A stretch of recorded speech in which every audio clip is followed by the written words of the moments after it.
नमस्ते, आदाब, सत श्री अकाल। मैं हूं सीए संकल्प कांस्टिया। स्वागत है आपका इस रिवीजन सेशन में on strategic cost management and performance evaluation. क्या आप कुछ नया सीखने के लिए तैयार हैं? Then let's get started. So introduction to strategic cost management chapter का नाम है चैप्टर नंबर 1। सो फटाफट खोलिए अपनी मैजिक बुक और चलिए चलते हैं अपने मैजिक पे। सो all of us know that अब क्या करना है आप लोग, जितने भी पुराने मेरे रिवीजन सेशंस है, चैप्टर 2, 3, 4, 6, 7, 9, 11, 12, सब चैप्टर्स के मैं 8 रिवीजन लेक्चर्स डाल चुका हूं। प्लीज वॉच देम आउट, ठीक है। एंड अब आ रहे हैं अपन लोग चैप्टर नंबर 1 पे। The reason for taking it so late is very much simple. जैसा आप यहाँ पे वेटेज देख पा रहे हो, जितने भी चैप्टर्स है उसमें सबसे लीस्ट वेटेड चैप्टर है chapter number 1। And that's why मैंने सोचा कि ठीक है, अभी फिलहाल सी रिवीजन में फोकस होता है exam orientedness. So exam orientedness के हिसाब से this chapter is very much simple. Plus इतना इंस्टीट्यूट ने उसको वेटेज नहीं दिया है, एक्सपेरिमेंट नहीं किया, बट नॉनदलेस इंस्टीट्यूट है। You can not predict anything, हो सकता है आपके अटेम्प्ट में 20-25 मार्क का आ जाए। So we have to be prepared. अब अपन वही स्टार्ट करेंगे। अगर मैं इसकी वेटेज की बात करूं तो एक बार आया था मे 19 में क्वेश्चन 10 मार्क्स के लिए। 10 मार्क्स के लिए जब आया था तो सीधा क्वेश्चन नंबर 1 ही इंस्टीट्यूट ने उसको पूछ लिया। तो देने वाला जब भी देता देता छप्पर फाड़ गया, ऐसी बात बोल सकते हो आप चैप्टर 1 के लिए। सो क्वेश्चन नंबर 1 था which was of 10 marks value chain analysis के ऊपर। सो वैल्यू चेन एनालिसिस के ऊपर ये क्वेश्चन पूछा था उन्होंने। एंड उसी के साथ में एक चैप्टर 8 का परफॉर्मेंस प्रिज्म का कनेक्टेड क्वेश्चन था। एंड देन जुलाई 21 में 5 मार्क्स का इंस्टीट्यूट ने पूछा which was a match the following kind of a question. So value shop model करके एक कॉन्सेप्ट है, मतलब सर्विस ओरिएंटेड इंडस्ट्री में वैल्यू चेन एनालिसिस कैसे अप्लाई होता है, उसके ऊपर 5 मार्क्स का question was asked. So that's about this chapter so far, ठीक है। अगर इसका अपन कंटेंट देखें तो वेरी मच मैनेजेबल है, जैसा कि आप यहाँ पे देख सकते हो। चलो आओ मैं आप लोग को थोड़ा कंटेंट बता देता हूँ इसका। So it starts with a discussion of traditional cost management कि भाई ट्रेडिशनल कॉस्ट मैनेजमेंट क्या होता है, एंड ट्रेडिशनल कॉस्ट मैनेजमेंट की प्रॉब्लम्स क्या थी। देखो, कोई भी चीज में प्रॉब्लम हो तब भी जाके नई चीज आती है, giving rise to the concept of strategic cost management. Strategic cost management का one of the most important fundamental is value chain analysis. Value chain analysis के और कंपोनेंट्स फिर डिस्कस करने, जैसे पोर्टर्स 5 फोर्सेस, कोर कॉम्पिटेंसीज है, segmentation analysis है, superior performance competitive advantage है। Value chain analysis को कॉम्पिटिटिव एडवांटेज के लिए कैसे यूज किया जा सकता है। लास्ट में है एक सेकंड लास्ट है vision objectives of value strategic cost management. And फिर एक important concept I will say value shop model, जिसको कहते हैं सर्विस इंडस्ट्री के लिए वैल्यू चेन एनालिसिस कैसे किया जाता है। And role of management accounting as such, because ये चैप्टर नंबर 1 है तो कहीं ना कहीं इंस्टीट्यूट को बताना था कि भाई हाँ, मैनेजमेंट अकाउंटेंट के लिए स्ट्रेटेजिक कॉस्ट मैनेजमेंट कितना इंपॉर्टेंट है। तो कुछ पॉइंट्स है related to that, and that's where we end this chapter. बहुत सिंपल है, एकदम फटाफट हो जाएगा। जैसे कि आप देखोगे एग्जाम में भी इफ यू आस्क मी, मैं इसको लास्ट प्रायोरिटी दूंगा, बिकॉज चांसेस है कि जो टिपिकल क्वेश्चन आएंगे ना, व्हाट आई फील इज आप खुद के लैंग्वेज में भी लिख पाओगे उसको। एक दो बार इसका रिवीजन लेक्चर सुन लिया ना, you will be done and dusted. तो चलो भाई, on that note let's start with this small weighted chapter, small in terms of quantity as well. Let's get it done and dusted. चलो तो start कर रहे हैं अपन लोग पहले कॉन्सेप्ट से, which is traditional cost management. तो मैंने आपको जैसा बताया कि कोई भी चीज नई तभी आती है जब पुरानी चीज इज नॉट दैट यूजफुल। अगर मैं आपको एक बिजनेस ऑर्गेनाइजेशंस की बात करूं तो पहले ना खाली सोल प्रोप्राइटर हुआ करता था, फिर पार्टनरशिप फॉर्म आई। पर पार्टनरशिप फॉर्म में भी कुछ लिमिटेशंस थे, जिससे प्राइवेट लिमिटेड आई। उसके लिमिटेशंस को दूर करने के लिए जॉइंट स्टॉक कंपनीज आई, करेक्ट। सो दैट्स वेयर अब उसमें भी एक वन पर्सन कंपनी, ओपीसी जिसको बोलते हैं, वो भी एक कॉन्सेप्ट आ गया। So necessity is the mother of invention, जैसा कहते हैं। सो वैसा ही कुछ यहाँ पे ट्रेडिशनल कॉस्ट मैनेजमेंट के साथ है। Traditional cost management started facing certain issues, जैसे जैसे मार्केट एक्सपांड होते जा रहा है, टेक्नोलॉजिकल इनोवेशंस होते जा रहे हैं, ग्लोबली कॉम्पिटिटिवनेस बढ़ते जा रहा है, वैसे अपना ट्रेडिशनल कॉस्ट मैनेजमेंट कॉम्पीट नहीं कर पा रहा था। And that's where strategic cost management introduce करने की कोशिश करने की बहुत जरूरत थी। So what was traditional cost management? उसमें क्या होता था, आपका फोकस होता था बस कॉस्ट कटिंग के ऊपर, कॉस्ट कट करो, कॉस्ट रिडक्शन करो, और आपका एक शॉर्ट टर्म फोकस होता था कि भाई कैसे भी करके अपन अगर कॉस्ट को कट कर दिया या कॉस्ट कम कर दिया, then in that case we are doing a great job. Where as strategic cost management क्या बोलता है कि भाई कॉस्ट को मैनेज करो, ठीक है ना, and have a long term intent. Strategy का मतलब ही होता है लॉन्ग टर्म, ठीक है ना, कोई भी आप आदमी स्ट्रेटेजी बनाता है तो वो शॉर्ट टर्म के लिए नहीं बनाता है, वो एक लॉन्ग टर्म के हिसाब से स्ट्रेटेजी बनाता है। Say for example Indian cricket team की अगर मैं बात करता हूं तो when they are making a team, they think of the next world cup, and उस वर्ल्ड कप के हिसाब से वो लोग पूरा अपना कॉम्बिनेशन रखते हैं कि कितने एक्सपीरियंस प्लेयर्स होने चाहिए, कितने यंग प्लेयर्स होने चाहिए, and all of that. In the same way company भी अगर कुछ सोचती है तो वो 1 या 2 साल के लिए नहीं सोचती है, it is a going concern, ये अपना बेसिक कॉन्सेप्ट है ब्रदर, तो 5 साल के लिए आगे का प्लानिंग होता है। इसीलिए तो आज की तारीख में companies like Zomato, Paytm, Nykaa, ये सब इतने वैल्यूड है एंड स्टॉक मार्केट पे लिस्टेड है at billions of dollars. Why? इनका प्रॉफिटेबिलिटी देख लो, profitability of Zomato is what, 10 lakh rupees भी नहीं होगा उसका, बट उसका वैल्यूएशन देखो 10,000 करोड़ है। नाइका का प्रॉफिट 50 करोड़ भी नहीं है, बट उसका वैल्यूएशन देखो 15,000 करोड़ है। So is the case with Paytm. क्यों? Because they have a strategy, and वो स्ट्रेटेजी के साथ वो लोग चल रहे हैं कि उनको पता है कि आने वाले 10 साल में ब्रेक इवन पॉइंट भी हो जाएगा achieve, and at the same time they will ensure higher profitability to the stake holders as well. So this is the difference between traditional cost management and strategic cost management. Strategic cost management focuses on things which are visionary. So एक vision के साथ cost को कैसे manage करना है। अगर cost incur कर रहे हैं तो प्रॉब्लम नहीं है। ट्रेडिशनल कॉस्ट मैनेजमेंट को हमेशा प्रॉब्लम होती थी, अरे ये कॉस्ट क्यों इंकर कर रहे हो, ये कॉस्ट क्यों इंकर कर रहे हो। समझो फॉर एग्जांपल जेपी मॉर्गन है, मैं काम कर चुका हूं, तो हमारे यहाँ पे ना ट्रेनिंग के ऊपर बहुत ज्यादा इन्वेस्टमेंट होता था। तो अब यही मैंने आर्टिकलशिप किया एक टिपिकल इंडियन फर्म में, तो वहां पे हमारे को ट्रेनिंग नहीं मिलती थी। क्यों? क्योंकि उनको लगता था कि अगर ट्रेनिंग दिलवाएंगे then in that case it will result into a cost. अब वो कॉस्ट इंकर करना ही नहीं है। यहाँ पे जेपी मॉर्गन में उनका मल्टीनेशनल कंपनी थी, तो उनका थिंकिंग प्रोसेस क्या था कि भाई इनको ट्रेनिंग करवाओ, एवरी 3 मंथ्स कुछ ना कुछ मेरे को नया ट्रेनिंग मिला है, जैसे फाइनेंशियल मॉडलिंग है, इक्विटी एनालिसिस है, तो ये सब ट्रेनिंग होता था जिससे मेरा माइंड और डेवलप होता था, which use to help when मैं क्लाइंट से बात कर रहा हूँ, जिसकी वजह से end of the day client का portfolio in JP Morgan investment use to increase, and overall मेरा भी ट्रेनिंग हो गया, मेरे को मेरा माइंड डेवलप हो गया, at the same time JP Morgan को भी ह्यूज लेवल ऑफ इन्वेस्टमेंट मिल गया, and they also used to grow. So this is what strategic cost management is. Training करवाओ, बट वो ट्रेनिंग से कितना अपने को बेनिफिट निकलवाना है ना, that's what strategic cost management is. मतलब 2 लाख का खर्चा करवा के 20 लाख का रेवेन्यू निकलवाएंगे, this is what strategic cost management is. Whereas traditional cost management क्या बोलते हैं, नहीं नहीं 2 लाख का खर्चा क्यों करवाना है, चलो 2 लाख का खर्चा बचा लिया, हो गया अपना काम। सो समझ रहे हो, ये 3 लाइन ऑफ डिफरेंस क्लियर या करने के लिए आया स्ट्रेटेजिक कॉस्ट मैनेजमेंट। आइए, ट्रेडिशनल कॉस्ट मैनेजमेंट क्या था भाई, फुल फोकस क्या था, involve allocation of cost and overheads to production. तो टिपिकल अब्जॉर्प्शन कॉस्टिंग यूज करते थे। आप लोग ने मेरा चैप्टर 10 का वीडियो देखा होगा, जहां पे मैंने बताया कि भाई टिपिकल उनका ये है कि भाई 5 प्रोडक्ट्स है, 5 प्रोडक्ट में डिवाइड कर दो, allocate overheads to the production. They never use to rationalise कि कौन सा प्रोडक्ट मेरे को कितना प्रॉफिटेबिलिटी दे रहा है, उस हिसाब से उसको चार्ज करना चाहिए जितना वो कॉस्ट ड्राइवर कंज्यूम कर रहा है। अभी understanding? So involves allocation of cost and overheads to production, focus is on cost control and cost reduction only।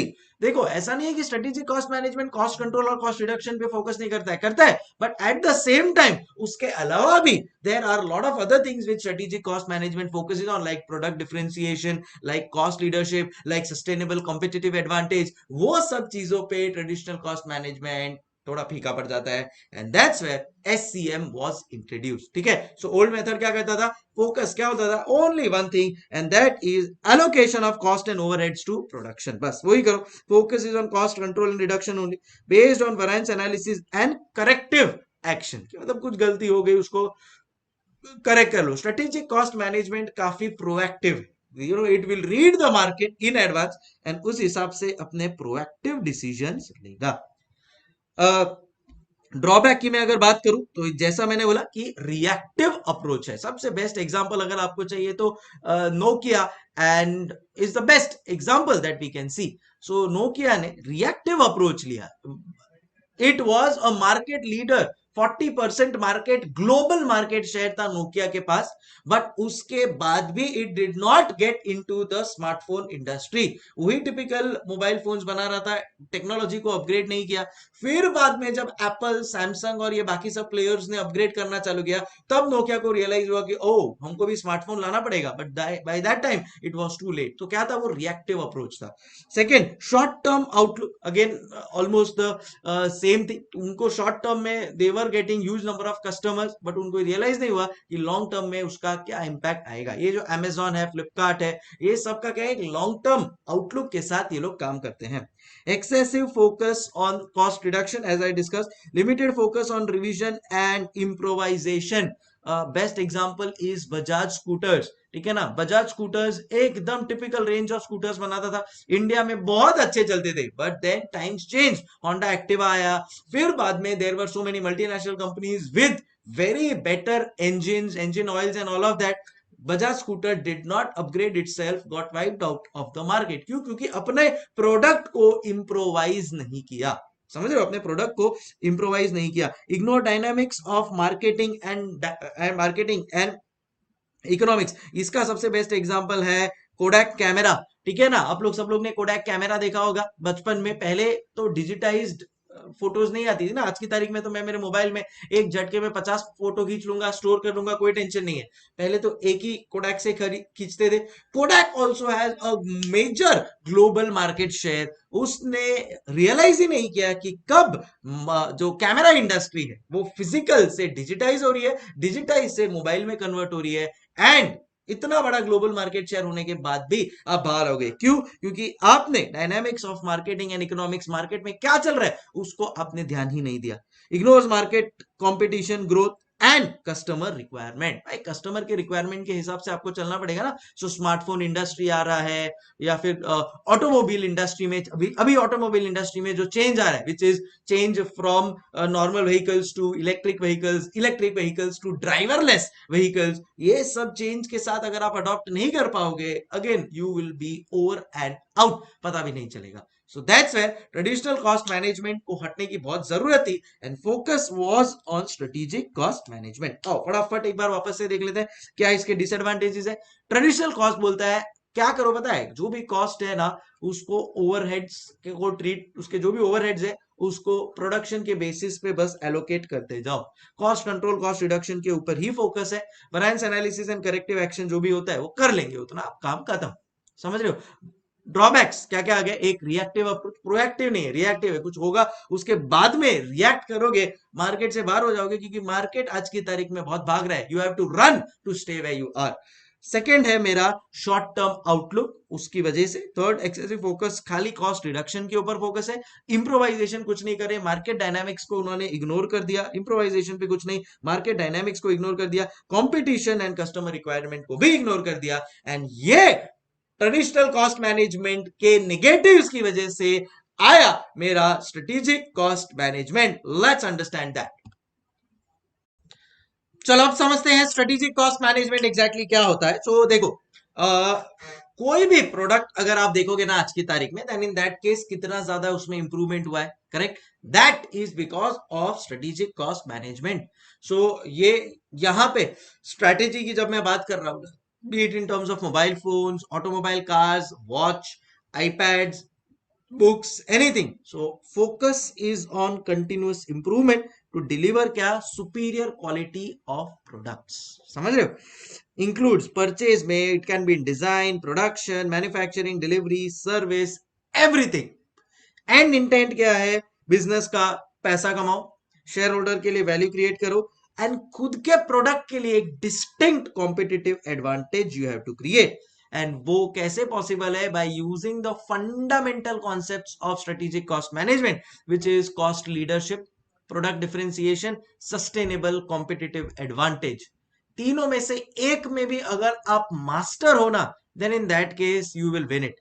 सबसे पहला है कॉस्ट लीडरशिप। इसका अगर मेरे को सबसे बेस्ट एग्जांपल देना है, then in that case is Jio. Cost leader बन गया है वो। कॉस्ट लीडरशिप का मतलब क्या होता है कि आपके प्रोडक्ट के जितना अच्छा क्वालिटी और उससे सस्ता और कोई भी नहीं, ठीक है ना। So I am not compromising on quality, but फिर भी मैं सबसे सस्ता दे रहा हूं। सो जियो ने यही किया, ठीक है ना, वाइफ अपना फ्री डेटा दिया, वॉइस कॉलिंग फ्री दिया, इतना सारे अच्छे सब प्लान्स दिए। So in the telecommunication industry it was the best at cheapest price, so cost leadership. दूसरा, प्रोडक्ट डिफरेंशिएशन का अगर मेरे को बात करना हो, then in that case Apple ऐसा प्रोडक्ट क्रिएट किया that then the whole world had to follow you, and एक इकोसिस्टम क्रिएट कर दिया। प्रोडक्ट डिफरेंशिएशन मतलब इकोसिस्टम क्रिएट कर दिया। आज मेरे पास एप्पल का आईफोन है, मेरे पास एप्पल वॉच है, मेरे पास एप्पल आईपॉड्स है, एप्पल आईपैड है, मैकिंटॉश है, so everything is internally connected. एक इकोसिस्टम क्रिएट कर दिया मेरे लिए उसने। Product differentiation, next level product technology में। And third is sustainable competitive advantage. यहां पे मैं मानता हूं वन प्लस ने बहुत अच्छा कॉम्पिटिटिव एडवांटेज लिया है। कॉम्पिटिटिव सस्टेनेबल कॉम्पिटिटिव एडवांटेज मतलब विद इन योर कॉम्पिटिटर्स आप वैल्यू फॉर मनी सबसे अच्छा दे रहे हो। सो मोबाइल इंडस्ट्री में अगर कोई वैल्यू फॉर मनी दे रहा है, सी एप्पल आई फील इज थोड़ा प्रीमियम प्रोडक्ट, ओवर प्राइज्ड है। कुछ चीजें हैं उसकी जो लाख रुपए में मिल सकती है, उसको वो 1.5 लाख में बेचता है, 1.5 लाख में बेचता है because of a brand. But value for money की अगर मैं बात करूं, then in that case OnePlus is a brand which gives you value for money. So this is what strategic cost management does to you. एक focus है continuous improvement के ऊपर। Continuous improvement करके आप क्वालिटी को अच्छा करो। देखो बिजनेस को क्या चाहिए, बिजनेस को चाहिए प्रॉफिट्स, बिजनेस को चाहिए value for share holders, business को चाहिए डिस्टिंक्ट कॉम्पिटिटिव एडवांटेज। वो अपन लोग लाके देंगे एससीएम के through by using 3 main principles of SCM. सबसे पहला is your cost leadership, Jio, product differentiation Apple, sustainable competitive advantage OnePlus. I hope we are clear. So strategic cost management के ऊपर कुछ भी लिख कर आना है, आई होप अपने को क्या करना है वी नो। नेक्स्ट है स्ट्रेटेजिक कॉस्ट मैनेजमेंट फ्रेमवर्क। सो कैसे अब इसको ये सब चीजों को अप्लाई करना है। So decision making structure with cost information, focus क्या है, reducing cost while strengthening business position. As a part of production and distribution, every company is liable to incur huge amount of cost which if managed efficiently can be avoided। देखो यहाँ पे है ना, focus किसके ऊपर है, efficient management of costs के ऊपर। the management of cost is termed as SCM, can be explain with the help of 2 case studies. यहाँ पे 2 केस स्टडी दी है, वो मैं आपको बता देता हूँ, आप रीड कर लेना। पहला केस स्टडी में बोला है कि भाई एक मैन्युफैक्चरिंग कंपनी है, जैसा यहाँ पे महिंद्रा एंड महिंद्रा आपको दिख रही होगी। तो अभी एक मैन्युफैक्चरिंग कंपनी के अंदर बहुत सारे मशीन्स होते हैं, ठीक है। अब दो ऑप्शंस है मेरे पास। एक, मैं रेगुलर बेसिस पे मशीन्स को टेस्ट करवाता रहूं, चेकअप उनका करवाता रहूं, उनमें ऑयलिंग ग्रीजिंग कंटिन्यूअस बेसिस पे कुछ ना कुछ ये सब चीजें करते रहूं मैं। दूसरा ऑप्शन है मेरे पास, अगर वो खराब हो जाए which is called as breakdown in technical language, तब भी मैं उस मशीन को ठीक कराऊं। आप मेरे को बताओ क्या करना चाहिए। ट्रेडिशनल कॉस्ट मैनेजमेंट बोलता है भाई जब खराब होगा तब देखेंगे ना, तब ठीक करा देंगे। बट वो भूल रहा है कि अगर ब्रेकडाउन हो गया then in that case labour idle हो जाएगा, प्रोडक्शन बंद हो जाएगा, प्रोडक्शन बंद हो गया customer will not be happy, just in time के अगेंस्ट है ये सब फंडामेंटल। एंड सामने अब आप स्ट्रेटेजिक कॉस्ट मैनेजमेंट पे वो बोलता है कि बॉस रेगुलर बेसिस पे उसको ठीक मतलब करवाते रहो, चेकअप करवाते रहो, ग्रीजिंग ऑयलिंग वो सब रेगुलर बेसिस पे होते जाना चाहिए ताकि ब्रेकडाउन ही ना हो कभी। इनका थॉट प्रोसेस कह देगा लॉन्ग टर्म ब्रेकडाउन होना ही नहीं चाहिए मशीन, तो रेगुलर बेस पे उसको करवाते रहो। This is called as your strategic cost management का एक फंडामेंटल है मैन्युफैक्चरिंग कंपनीज के लिए। वैसे ही वोडाफोन है, उसने उसको है ना, अगर वो अपने और थोड़े बहुत ब्रांचेस या उसको बोलते हैं ना कस्टमर केयर एग्जीक्यूटिव सेटअप्स ज्यादा करेगा ना, then it will be beneficial. But उनको लगता है कि नहीं नहीं नहीं नहीं, ट्रेडिशनल कॉस्ट मैनेजमेंट क्या बोलते हैं, अरे एक ब्रांच है ना अपना, और एक ब्रांच क्यों खोलना है, खर्चा होगा, छोड़ नहीं खोलना है। अरे बट वो एक ब्रांच में हो क्या रहा है, बहुत सारे कस्टमर्स एक साथ आ रहे हैं, तो वो कह रहे हैं कि कस्टमर को जो उनके रिप्रेजेंटेटिव है, they are not able to manage all the customers. Customers भड़क रहा है, अब कस्टमर्स भड़क रहा है तो एम्प्लॉइज को भी कहीं ना कहीं लग रहा है यार इतना सारा वर्क प्रेशर हमारे ऊपर आ रहा है एक साथ। सो वर्क प्रेशर एम्प्लॉय के ऊपर, customer is not getting satisfied because उनकी जो क्वेरीज है वो रिजॉल्व नहीं हो पा रही है। दोनों तरफ से एक डिससेटिस्फैक्शन है, कस्टमर का भी डिससेटिस्फैक्शन, एम्प्लॉय का भी डिससेटिस्फैक्शन, जो दोनों मेरे इतने इंपॉर्टेंट इंग्रेडिएंट है। तो अगेन स्ट्रेटेजिक कॉस्ट मैनेजमेंट क्या बोलता है, एक्सपांड करो, कस्टमर को अच्छा सेटिस्फैक्शन दो, ही विल इंक्रीज, और बढ़ेगा वो तुम्हारे वर्ड ऑफ माउथ से और अच्छा होगा। एम्प्लॉय खुश रहेगा बिकॉज एम्प्लॉय को भी लगेगा हाँ चलो वर्क लाइफ बैलेंस है, बहुत ज्यादा बर्डन ऑफ वर्क नहीं है। So this is what change जो स्ट्रेटेजिक कॉस्ट मैनेजमेंट लेकर आता है। I hope we are clear. इसका जो पॉइंट्स है वो आप एक बार रीड कर सकते हो, कोई टेंशन नहीं है। अब 4 स्टेजेस है स्ट्रेटेजिक कॉस्ट मैनेजमेंट के बहुत सिंपल है। पहले सबसे पहले आप अपना जो भी स्ट्रेटेजी है वो फॉर्मुलेट करो। जैसा मैंने बोला, अगर एक मैन्युफैक्चरिंग कंपनी होगी तो वो स्ट्रेटेजी बनाएगा कि भाई हाँ, मेरे को मेरे मशीन्स का जो शेड्यूलिंग है, प्लान उसको बराबर ठीक करवाना है, कब मेंटेनेंस करवाना है, नहीं करवाना है, वो सब उसका प्लानिंग ऑफ स्ट्रेटेजीज है। Vodafone as a customer executive centres उसको कितने ओपन करने हैं, नहीं करने हैं, वो उसका प्लानिंग है। सो पहले आप वो अपना स्ट्रेटेजी जो भी आपको बनाना है वो फॉर्मुलेट कर दो, फिर बाद में कम्युनिकेट कर दो पूरे के पूरे आपके ऑर्गेनाइजेशन में। देखो, जो भी स्ट्रेटेजी बनता है ना, वो खाली एक के लिए या दो के लिए नहीं होता है, पूरे ऑर्गेनाइजेशन के लिए होता है, फ्रॉम टॉप टू बॉटम। तो आपको पहले सेकंड आपको कम्युनिकेट करना पड़ेगा, तो सेकंड इज कम्युनिकेशन। अब कम्युनिकेट हो गया स्ट्रेटेजी, अब इसको इंप्लीमेंट करने का टाइम आ गया है। And finally control. कंट्रोल मतलब कि भाई जो आपने स्ट्रेटेजी सोचा था, अब वो बराबर से इंप्लीमेंट कर रहे हो कि नहीं, और अगर इंप्लीमेंट हो गया है then in that case regular basis पे उसको टेस्ट करते रहो, so that it is in place. So it is like our studies. Studies के लिए भी पहले अपने को एक स्ट्रेटेजी बनाना पड़ेगा, भाई कौन से टाइम पे कौन सा स्टडीज कंप्लीट कर लोगे।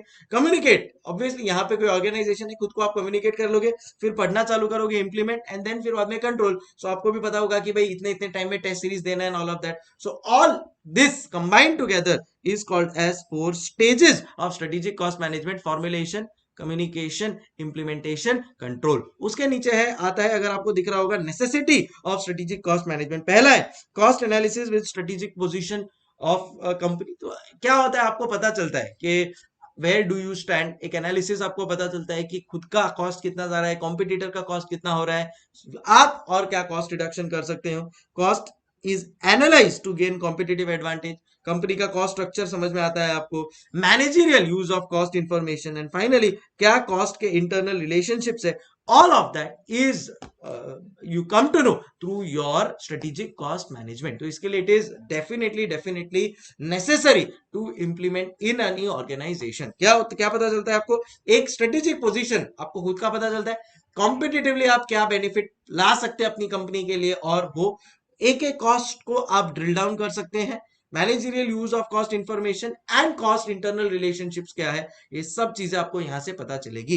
एंड देन लास्ट है difference between traditional cost management and strategic cost management. वैसे तो बहुत सारे, बट जो यहाँ पे लिस्ट डाउन है वो आपको बताता हूँ, मेन वाले। सबसे पहला, ट्रेडिशनल कॉस्ट मैनेजमेंट फोकस ही नहीं करता है कि मार्केट में क्या चल रहा है। देखो ना, इधर भी उसको बोला था कि भाई तेरा प्रॉब्लम क्या है, तू ignore dynamics of marketing, ignores competition, market growth, customer requirement, उससे उसको कोई लेना देना ही नहीं है। इंटरनली वो खुश है। जबकि स्ट्रेटेजिक कॉस्ट मैनेजमेंट इंटरनल, देखो मेरा ये वोडाफोन वाला जो आपको एग्जांपल दिया था, तो उसमें उसने एम्प्लॉय का भी ध्यान रखा और उसमें उसने कस्टमर का भी ध्यान रखा by increasing the customer centre. So it is focus both on internal as well as external.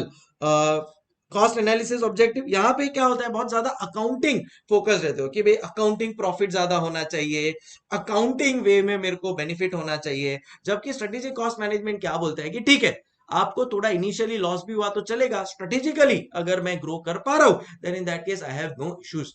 ठीक है। So 3 objective: score keeping, attention, मतलब more focused on accounts oriented activities. यहाँ पे कॉस्ट लीडरशिप स्ट्रैटेजी आप लाओगे, डिफरेंशिएशन कैसे करूं मैं अपने प्रोडक्ट के लिए, वो सब फोकस रहता है इनका। कॉस्ट ड्राइवर कॉन्सेप्ट यहाँ पे बेस्ड ऑन वॉल्यूम, बस एक कोई भी मेथड लिया, मशीन आवर्स या लेबर आवर्स, और उसके हिसाब से कर दिया। इन case of strategic cost management आप कॉस्ट ड्राइवर कॉन्सेप्ट यूज करोगे, आप देखोगे कि कौन से कॉस्ट को कितना, क्या कॉस्ट उसका ड्राइवर है, उस कॉस्ट ड्राइवर के हिसाब से वो कॉस्ट को बाइफरकेट करोगे, एलोकेट करोगे। So separate cost driver for each activity. यहाँ पे आपका रिएक्टिव अप्रोच है, प्रोएक्टिव अप्रोच है, इसका शॉर्ट टर्म फोकस है, लॉन्ग टर्म फोकस है, इसका फोकस है खाली कॉस्ट रिडक्शन। यहाँ पे focus cost containment and cost reduction है ही, but at the same time value improvement, बहुत इंपॉर्टेंट वर्ड है value improvement. Again risk averse, risk averse मतलब वो रिस्क लेने से डरता है, यहाँ पे वो रिस्क लेगा, बट रिस्क लेने के साथ साथ at the same time it will ensure strategically उसको बेनिफिट भी मिलेगा। सो रिस्क टेकिंग एबिलिटी है to adopt itself with changing environment. Are we clear everybody? So ये कुछ उसके डिफरेंशिएशन पॉइंट्स है। अगर आप लोग वापस से देखें तो फोकस ट्रेडिशनल का इंटरनल, उसका इंटरनल एंड एक्सटर्नल दो। यहाँ पे स्कोर कीपिंग फोकस है, वहां पे कॉस्ट लीडरशिप, प्रोडक्ट डिफरेंशिएशन का फोकस है। यहाँ पे वॉल्यूम के ऊपर ही होता है एक कॉस्ट ड्राइवर, वहां पे multiple cost drivers based on how the activities are being perform. फिर एक रिएक्टिव अप्रोच, एक proactive approach, short term concept, long term concept. यहाँ पे खाली फोकस कॉस्ट रिडक्शन है, वहां पे cost reduction, cost containment and value improvement के ऊपर फोकस है। यहाँ पे अप्रोच है रिस्क एवर्स, ठीक है, अपने को ज्यादा रिस्क नहीं लेने का है, जो चल रहा है चलने दो। वहां पे फोकस है risk taking ability to adopt with changing environment, जिसको एजिलिटी भी बोलते हैं। So I hope we are clear till here with all of these concepts. चलो भाई, अब एससीएमपी क्या है, एससीएमपी नहीं, स्ट्रेटेजिक कॉस्ट मैनेजमेंट क्या है वो तो समझ में आ गया। अब उसके कंपोनेंट समझने की कोशिश करेंगे, एंड देन उसका सबसे important component which is value chain analysis, इसको फिर फर्दर और सब डिवाइड किया गया है। सो क्या हो रहा है, पहले traditional cost management, strategic cost management. तो ट्रेडिशनल कॉस्ट मैनेजमेंट, तेरी बुराई कर दी, चल हटा सावन की घटा, तू बाय बाय। अब आ रहा है हमारा strategic cost management. Strategic cost management हम समझ चुके हैं और मान चुके हैं कि यस यही हमारा फ्यूचर है। इसके तीन कंपोनेंट्स हैं। पहला कंपोनेंट है इसका स्ट्रेटेजिक पोजीशनिंग एनालिसिस, दूसरा है कॉस्ट ड्राइवर एनालिसिस, तीसरा है वैल्यू चेन एनालिसिस। ये जो वैल्यू चेन एनालिसिस है ना, इसके वापस कंपोनेंट्स है, क्या है वो समझेंगे, बट आपको सिर्फ एक आइडिया दे रहा हूं। तो एक बोलते हैं ना वो फैमिली ट्री आते जा रहा है, start traditional cost management, strategic cost management, bye bye strategic cost management, strategic positioning analysis, cost driver analysis, value chain analysis, bye bye. Value chain analysis में और तीन आएंगे। So that's how it works. सबसे पहले components of SCM तीन है। सबसे पहला है strategic positioning analysis, how is your product in the overall industry. मैं अगर ऑटोमोबाइल मार्केट की बात करता हूं, then in that case Maruti का स्ट्रेटेजिक पोजीशनिंग एनालिसिस बहुत स्ट्रांग है बॉस। इंडिया का 40%, 48% market share of automobile market is with your Maruti. So can I say उसका स्ट्रेटेजिक पोजीशनिंग बहुत स्ट्रांग है। अब कुछ नए वाले बिजनेसेस आ रहे हैं, जैसे एमजी हेक्टेयर करके कंपनी आई है, और भी ऐसे काफी सारी कंपनीज आ रही है। तो ये लोग क्या करेंगे, ये लोग अपना एक स्ट्रेटेजिक पोजीशनिंग एनालिसिस करेंगे, भाई where do we stand in the market. या फॉर एग्जांपल Hyundai है, टाटा है, तो ये सब क्या करेंगे, अपना एक स्ट्रेटेजिक पोजीशनिंग एनालिसिस करेंगे, एंड फिर इनको पता चलेगा कि where do they stand and कैसे और इंप्रूव करना है। सो मोबाइल इंडस्ट्री ले लो, ऑटोमोबाइल इंडस्ट्री ले लो, ये सब में बहुत ज्यादा ऑफ लेट यूज हो रहा है क्या, strategic positioning analysis. Analysing companies performance with in the industry, तो अपने इंडस्ट्री में अपन कितना अच्छा परफॉर्म कर रहे हैं, क्या इंपैक्ट हो रहा है एक्सटर्नल एंड इंटरनल एनवायरमेंट का ऑन आर ओवरऑल स्ट्रेटेजी। मैं आपको बोलता हूं क्या हुआ था मारुति के साथ। मारुति है ना, एक टिपिकल ब्रांड बन गया था for a middle class people. So अगर आप उसका मारुति 800, मारुति ऑल्टो, ये सब एकदम टिपिकल मिडिल क्लास लेवल के लिए Maruti was doing good. India started developing, उसकी वजह से कुछ मिडिल क्लास से हाई क्लास में बहुत सारे इंडियंस हाई क्लास लेवल पे जाने लगे या अपर क्लास में जाने लगे, और उनको लगा कि यार मारुति हमारे लिए तो कोई ब्रांड ही नहीं बना रहा है या कोई प्रोडक्ट ही नहीं बना रहा है। दैट्स वे मारुति ने इंटरनल एनालिसिस किया, स्ट्रेटेजिक पोजीशनिंग एनालिसिस किया, उसने रियलाइज किया यार हमारा पोजीशन अपर लेवल क्लास का जो कस्टमर है ना, उसके लिए प्रोडक्ट्स नहीं बनाता है। तो एक्सटर्नल एनवायरनमेंट का एनालिसिस करने से उनको ये पता चला, and then they came out with Ertiga and Maruti Nexa and Ciaz, ये सब बोलते हैं ना जो हाई लेवल ब्रांड्स है, दैट्स व्हाट वर इंट्रोड्यूस्ड। कैसे, by using strategic positioning analysis. So impact of external and environment and internal and external environment on overall strategy. तो external environment में दे रियलाइज कि कहीं ना कहीं ये प्रॉब्लम है। इंटरनल एनवायरनमेंट क्या होता है, क्वालिटी से समझो, अगर आपको लग रहा है कि भाई क्वालिटी में कुछ कॉम्प्रोमाइज हो रहा है, देन इन दैट केस आप अपना इंटरनल एनवायरनमेंट स्टडी करोगे। और आपको लग रहा है कि मार्केट में कस्टमर से कुछ और एक्सपेक्टेशन है अपने प्रोडक्ट को, देन इन दैट केस आप अपना एक्सटर्नल एनवायरनमेंट स्टडी करके उस हिसाब से अपने प्रोडक्ट को डेवलप करोगे। फैक्टर्स अफेक्टिंग कि आपका ऑर्गेनाइजेशन वैल्यू सिस्टम क्या है, क्या कल्चर है, उसकी वजह से फर्क पड़ता है अपना स्ट्रेटेजिक पोजीशन को। जितना आपका ऑर्गेनाइजेशनल वैल्यू स्ट्रांग होगा, उतना ग्रो करेगी आपकी कंपनी। सबसे बेस्ट एग्जांपल है इसमें Infosys, Asian Paints, Wipro, these have very high strong organisational values and systems. फिर है इंटरनल एनवायरनमेंट, जैसा मैंने आपको बोला, एम्प्लॉइज है हो गया, आपके रिसोर्सेज एंड कॉम्पिटेंसीज, तो आपके एम्प्लॉय कितने वेल ट्रेन्ड है, रिसोर्सेज आपके पास कितने हैं, अच्छे हैं, which are as per the current environment. And last external environment, आपको स्टडी करना पड़ेगा। इसमें एक पेस्ले एनालिसिस करके होता है, जो शायद आप लोग ने पढ़ा होगा in your IPCC strategic management, which is study the political environment, economic environment, S का I don't remember, technological environment, legal environment, external environment, S क्या था, स्टैट्यूटरी एनवायरनमेंट हो गया, whatever. So all of these can be studied and उस हिसाब से आप अपना strategy, external strategy find out कर सकते हो. सो एक्सटर्नल एनवायरनमेंट को स्टडी किया मारुति ने, and they realized okay, there's a huge scope and that's where they should improve. So ये था about your strategic positioning analysis which was the first component of SCM. तो अगर आप सोचते हो कि मेरे को मेरी कंपनी में SCM इंप्लीमेंट करना है, तो सबसे पहले आप क्या करोगे, स्ट्रेटेजिक पोजीशनिंग एनालिसिस, खुद की कंपनी का ओवरऑल स्टैंडिंग क्या है मार्केट में, that is what you will study. Internal environment देखोगे कि आपके एम्प्लॉइज कितने अच्छे हैं, आपके पास सब रिसोर्सेज है क्या क्वालिटी प्रोडक्ट्स बनाने के लिए, ओवरऑल क्वालिटी कैसा आ रहा है आपके जो प्रोडक्ट बन रहा है उसका, वो आपने इंटरनल एनालिसिस किया. एक्सटर्नल एनालिसिस करोगे, जैसा मैंने बोला पॉलिटिकल एनवायरनमेंट, हो सकता है आपका प्रोडक्ट पॉलिटिकली अनसेफ हो, मतलब अगर आप बहुत सारे ऐसा कोई प्रोडक्ट बना रहे हो जिसका रॉ मटेरियल आउटसाइड इंडिया से, चाइना से आप इंपोर्ट कर रहे हो, then you are at risk, because हो सकता है कि इंडिया और चाइना के रिलेशंस कर अच्छे ना हो. देन इन दैट केस अगर आपने चाइना से कुछ इंपोर्ट किया है एंड वो इंपोर्ट बंद हो जाएगा, तो हो सकता है आप प्रोडक्ट ही ना बना पाओ. सो आपको वो सब रिस्क को भी स्टडी करके, एक्सटर्नल एनवायरनमेंट, कॉम्पिटिटर क्या कर रहा है, कस्टमर्स को अपने से क्या रिक्वायरमेंट है, वो स्टडी करके you will come to know exactly about your strategic positioning analysis. So first component done. Second component पे आते हैं which is called as your cost driver analysis. अपन कॉस्ट ड्राइवर के बारे में ऑफ लेट काफी पढ़ रहे हैं, चैप्टर 10 में भी पढ़ा था. सो कॉस्ट ड्राइवर क्या होता है भाई, कोई भी कॉस्ट अगर मैं इंकर कर रहा हूं, देन इन दैट केस उसके पीछे रीजन होता है.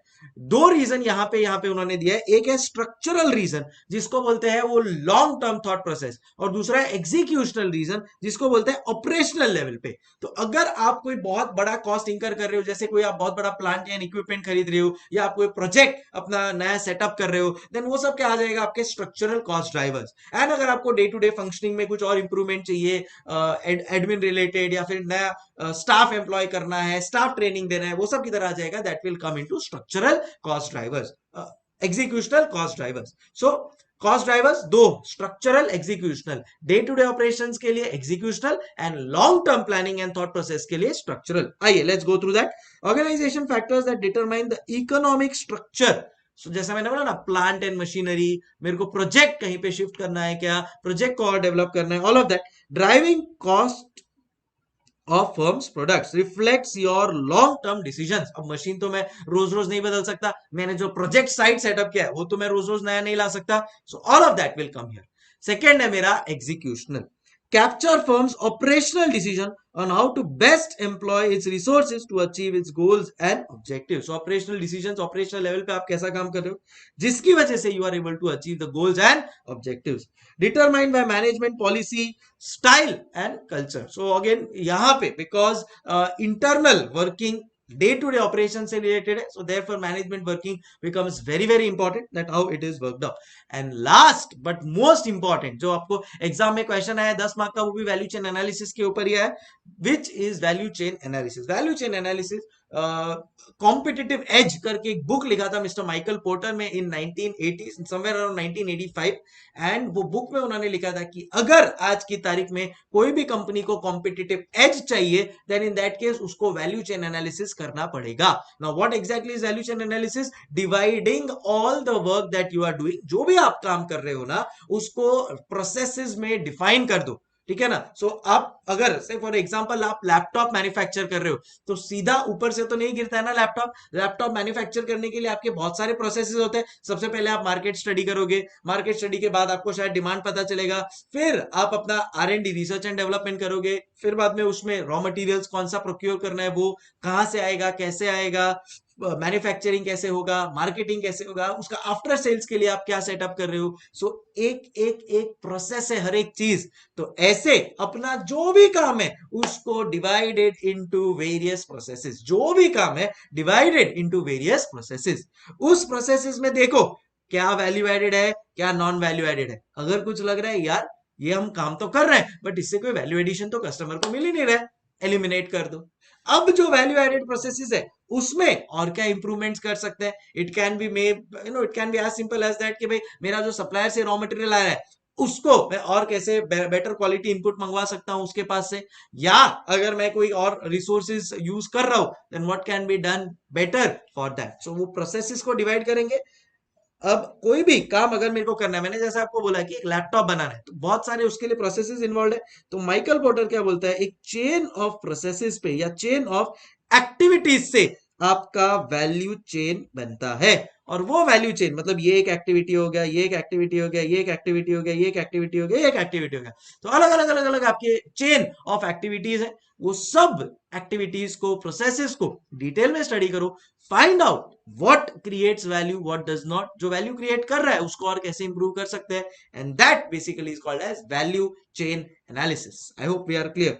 Process by which firm identifies and analyzes activities that add value to the final product. Identify and eliminate non-value added activities. इससे होगा क्या, कॉस्ट लीडरशिप आप मिल पाएगी, क्योंकि अब आपने हर एक प्रोसेसेस को एनालाइज किया है, क्या कॉम्पिटिटर कर रहा है उससे भी बेटर आप करने की कोशिश कर रहे हो। प्रोडक्ट डिफरेंशिएशन, बिकॉज जो वैल्यू एडेड एक्टिविटीज है उसको आप और इंप्रूव कर रहे हो। So this is where value chain analysis was born. And वो टाइम के बाद आज की तारीख में हर एक कंपनी अपना जो भी अपना प्रोसेस है उसका एक वैल्यू चेन एनालिसिस करता है and implements what Michael Potter said. अब माइकल पॉटर ने अपनी थ्योरी को और स्ट्रॉन्ग करने के लिए एक पूरा सिस्टम सेटअप करवाया जिसको कहते हैं वैल्यू चेन एनालिसिस। आओ अब मैं उसके बारे में आपको थोड़ा बताता हूं। सो ये था अपना कंपोनेंट्स ऑफ एससीएम, 3 कंपोनेंट्स। क्या, स्ट्रेटेजिक पोजीशनिंग एनालिसिस, क्लियर हो गया एकदम कि अपना स्टैंडिंग कैसा है अपने मार्केट में, ओवरऑल इंडस्ट्री में। इंटरनल एनवायरनमेंट कैसा है, एक्सटर्नल एनवायरनमेंट कैसा है। Internal environment employees, available resources, उनका training. External environment PESTLE analysis, politically, economically, strategically, all of that अपन कैसे अपना स्टैंडिंग है। फिर है कॉस्ट ड्राइवर एनालिसिस, उसको 2 पार्ट में डिवाइड किया, एक है स्ट्रेटेजिक, दूसरा है executional. Structural and executional. Structural मतलब ओवरऑल अगर कोई बड़ा डिसीजन, लॉन्ग टर्म डिसीजन लेना है, be it in terms of machinery, project, all of that. And executional में आ जाता है मेरे डे टू डे ऑपरेशन से रिलेटेड चीजें। एंड लास्ट है मेरा value chain analysis. Value chain analysis को अब अपन और डिटेल में करेंगे। So I hope components is very clear. Next है मेरा वैल्यू चेन एनालिसिस। आइए देखते हैं क्या एग्जैक्टली वैल्यू चेन एनालिसिस में है। अगर आपके पास बुक होगी थोड़ा उसको स्लान कर दीजिएगा ना। वैल्यू चेन एनालिसिस में 2 मेजर चीज होती है, एक होता है प्राइमरी एक्टिविटी, एक होता है सेकेंडरी या सपोर्ट एक्टिविटी। क्या बोला, एक होता है प्राइमरी एक्टिविटी, एक सपोर्ट एक्टिविटी। प्राइमरी एक्टिविटी को 5 पार्ट में डिवाइड किया है। सबसे पहले आपके पास रॉ मटेरियल आएगा, वो रॉ मटेरियल को आप प्रोसेस करोगे जिससे आपका फिनिश गुड बनेगा। फिनिश गुड बन के आप उसका मार्केटिंग करोगे एंड फाइनली आफ्टर सेल्स। तो वो जो रॉ मटेरियल का कनेक्शन है that is called as inbound logistics. That is called as inbound logistics. एक सेकेंड, ठीक है, इनबाउंड लॉजिस्टिक्स। सेकंड है मेरा ऑपरेशन। सो अब अगर मेरे पास इन रॉ मटेरियल आ गया, अब रॉ मटेरियल को कैसे प्रोसेस करना है एंड प्रेजेंट करना है इन टर्म्स ऑफ फिनिश, वो सब मेरे पार्ट ऑफ ऑपरेशंस आ गया। Outbound logistics is it can include storage of finish goods, warehousing करना है, अगर मेरे को डिलीवर करना है किसी कस्टमर को तो उसके लिए मेरे को इंटरनली प्रोसेसेस में क्या सेटल करना है, all of that. Finally marketing and sales, because product तो बन गया है, अब बेचना पड़ेगा ना मार्केट में। एंड देखो आज की तारीख में खाली सेल्स करके आप चुप नहीं बैठ सकते, आपको आफ्टर सेल्स भी उतना ही अच्छा देना पड़ेगा। ये जितनी भी फॉरेन कंपनीज इंडिया में एस्टेब्लिश हुई है ना और आज उनका नाम है, वो एक ही रीजन की वजह से, because they are product at quality, even Indian products at quality, but उनका after sales was way better than the Indian products. तो जितना आप अच्छा आफ्टर सेल्स दोगे आपके क्लाइंट को उतना it will become better for you. चलो वापस एक बार रीड करेंगे।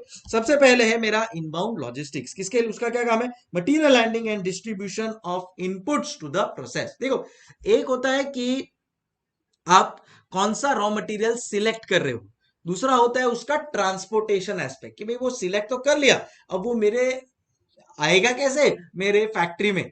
तो inbound logistics is concern with material handling and distributing of inputs to the processes. But वो सिलेक्शन वाला जो पार्ट है उसके लिए मेरा सेकेंडरी एक्टिविटी का एक प्रोक्योरमेंट है, कि कौन सा एक्टिविटी, कौन सा मेरे को रॉ मटेरियल प्रोक्योर करना है। मैं आपको एक आइडिया देता हूं इसमें। स्टारबक्स ने यूज किया था value chain analysis, and Starbucks went to Latin America, to Brazil, to Papua New Guinea और घाना, ये 3-4 जगह पे गया था to find out the best coffee beans. फिर बाद में उन्होंने फाइनलाइज किया कि कौन से कॉफी बीन्स चाहिए उनको, and then it was transported to the place where वो कॉफी बीन से फिर कॉफी उन्होंने मैन्युफैक्चर करना चालू किया, and then obviously distributed it to various outlets of Starbucks. So ये क्या होता है, to selection and all of that, that is a part of your procurement, वो एक सपोर्ट एक्टिविटी है मेरा। सो पहले मैं सब देख लूंगा भाई कौन सा best quality of raw material है, तो अलग अलग सप्लायर्स को मिलूंगा, उसमें सबसे best quality of raw material जो भी होगा वो मैं जो इनपुट मैं डिसाइड करता हूं that will be then transported to my factory. एक बार मेरे फैक्ट्री में आ गया, transforming inputs into final product, machining, packaging, testing, ये सब क्या पार्ट हो गया, ऑपरेशंस। फिर फाइनल प्रोडक्ट बनने के बाद collecting, storing and distributing products from factory line to end consumer. वो एक काम हो गया। फिर मेरे आउटबाउंड लॉजिस्टिक्स का, फिनिश गुड्स का वेयरहाउसिंग क्या करना है, प्रोसेसिंग, उसका scheduling, all of that is your outbound logistics. अब उसका मार्केटिंग करना है तो एडवर्टीजमेंट करना पड़ेगा, मेरे जितने भी डिस्ट्रीब्यूशन चैनल्स है उनको सेट करना पड़ेगा। अब डिस्ट्रीब्यूटर्स को बताना पड़ेगा भाई अपना प्रोडक्ट आ रहा है, सब लोग कस्टमर्स को पता होना चाहिए। So making customers aware of the product, advertising, promotion, distribution channel, pricing policy सही होना चाहिए, and then after sale service. तो इंस्टॉलेशन हो गया, कभी कोई पार्ट रिपेयर, पार्ट खराब हो गया तो उसका रिपेयर, उसका replacement, that is your service. तो 5 चीजें आती है प्राइमरी एक्टिविटी में। सबसे पहला क्या है मेरा, इनबाउंड लॉजिस्टिक्स। फिर ऑपरेशंस, ऑपरेशन से अपन उसको कन्वर्ट करेंगे अच्छे प्रोडक्ट में। फिर आउटबाउंड लॉजिस्टिक्स, आउटबाउंड लॉजिस्टिक्स में it can refer to your storage, warehousing, finish product में कुछ और डेवलपमेंट करना है, ऑल ऑफ दैट। फिर आते हैं मार्केटिंग और आफ्टर सेल्स। अब ये 5 जैसे आफ्टर सेल्स किया तो कहना इसे मेरा end to end, raw material factory में आया वहां से लेकर सेल हुआ, आफ्टर सेल्स तक सब मेरे एक्टिविटीज कवर हो गए। अब उनको सपोर्ट चाहिए, ठीक है ना। कोई भी मूवी, बॉलीवुड मूवी देखते हो तो खाली एक्टर कुछ नहीं कर पाता, हर एक्टर और एक्ट्रेसेस के साथ एक सपोर्टिंग एक्टर और एक्ट्रेसेस होता है। वैसे ही हमारे वैल्यू चेन में भी प्राइमरी एक्टिविटीज के साथ कुछ सपोर्ट एक्टिविटीज है जिससे प्राइमरी एक्टिविटीज स्मूथली हो पाए। अब मेरे को मार्केटिंग करना है तो मार्केटिंग कौन करेगा, ऑटोमेटिकली हुआ क्या, नहीं, तो I will need employ for that, बराबर है। सो उसके लिए मेरा ह्यूमन रिसोर्स मैनेजमेंट एकदम परफेक्ट होना चाहिए। तो कितने एम्प्लॉयज है मेरे पास, कोई एम्प्लॉय छोड़ के तो नहीं जा रहा है, एम्प्लॉयज को मोटिवेशन के लिए अपन क्या दे रहे हैं, एम्प्लॉय कैसे अच्छा परफॉर्म कर पा रहा है। सो all of that is a part of your human resource management. Selection, recruitment, training, appraisal, all of that is your human resource management. फिर बाद में अब मेरे को एक बात बताओ, ये सब जो भी काम होने वाला है मेरा, उसके लिए क्या मेरे को अच्छे लेवल का टेक्नोलॉजी चाहिए क्या, yes, best quality machinery with the changing technology. जितना अच्छा मैं टेक्नोलॉजिकल डेवलपमेंट करके प्रोडक्ट्स लेकर आऊंगा that will be good. So technical know how, क्या इक्विपमेंट, हार्डवेयर, सॉफ्टवेयर क्या यूज हो रहा है, all of that will become in technological development. Procurement, कहां से मैं रॉ मटेरियल्स लेकर आ रहा हूं, एंड लास्ट है मेरा firm infrastructure which is management of all my factory and office resources. भाई ये सबको मैनेज करने के लिए भी तो कुछ चाहिए। तो एक मेरा factory properly setup, office setup होना चाहिए, मार्केटिंग टीम, सब जो भी डिविजनल ऑर्गेनाइजेशन, सब all of that will become a part of firm infrastructure. Planning, finance, हाँ, मेरा accounting team, legal team, quality management team, ये सब को एंड ऑफ द डे एक जगह पे बैठना है एंड देन काम करना है। सो all of that becomes a part of firm infrastructure. तो 4 सपोर्ट एक्टिविटीज है, क्या आपने सुना, पहला प्रोक्योरमेंट, दूसरा फर्म इंफ्रास्ट्रक्चर, तीसरा ह्यूमन रिसोर्स मैनेजमेंट और टेक्नोलॉजिकल डेवलपमेंट। तो अगेन प्रोक्योरमेंट में क्या होता है, जो भी रॉ मटेरियल मैं खरीद रहा हूं वो रॉ मटेरियल बेस्ट क्वालिटी का होना चाहिए। तो वो कौन सा रॉ मटेरियल खरीदना है, स्टारबक्स ने 4 जगह पे गए थे, लैटिन अमेरिका, घाना, अर्जेंटीना, जैसा मैंने आपको बोला, उसमें से जो बेस्ट कॉफी बीन्स थे वो उन्होंने सिलेक्ट किए, प्रोक्योर किए। फिर वो प्रोक्योर हो गए, मतलब फाइनल हो गया भाई कौन सा है, सिलेक्शन हो गया। अब उसको मेरे को from supplier to my factory लेके जाना है, वो क्या हो गया, इनबाउंड लॉजिस्टिक्स। समझे? टेक्नोलॉजिकल डेवलपमेंट, जितना मैं बेस्ट क्वालिटी मशीनरी लाऊंगा उतना मेरा बेस्ट क्वालिटी प्रोडक्ट आउटपुट आएगा। Human resource management, end of the day employ वो सब मैनेज करने वाला है। Firm infrastructure, planning develop planning department, accounts department, marketing department, total quality team, all of that at one place will be my firm infrastructure. So I hope ये आपको पूरा value chain analysis clear हो गया होगा। अब देखो क्या बोला, इनबाउंड लॉजिस्टिक्स से मेरे को पता चलता है भाई मेरा स्टोरेज कॉस्ट कितना है। अगर स्टोरेज कॉस्ट हायर है तो I can implement just in time operations.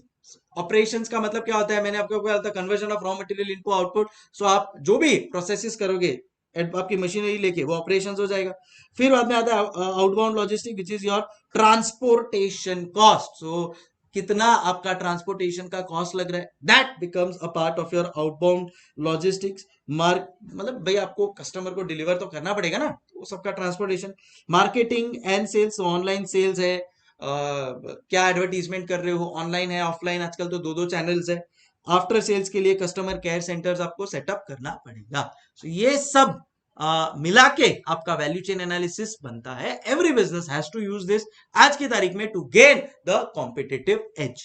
कुछ क्रिटिसिज्म्स भी है जो होपलेस है, बाय डिफॉल्ट एक क्रिटिसिज्म तो आएगा ही, टाइम कंज्यूमिंग एंड एक्सपेंसिव, तो ये तो मुझे मालूम ही था, ये आ गया। फिर difficult to apply in service industry, very very difficult to apply in service industry, ऐसा ये बोलते हैं, but I don't agree to it, क्योंकि आगे वैल्यू शॉप मॉडल करके आएगा which is application of value chain analysis in service industry. ठीक है, ignores non financial factors and complicated, हर चीज में इनको कोई भी प्रॉब्लम होता है तो complicated, since in depth analysis is required. तो अच्छी बात है ना।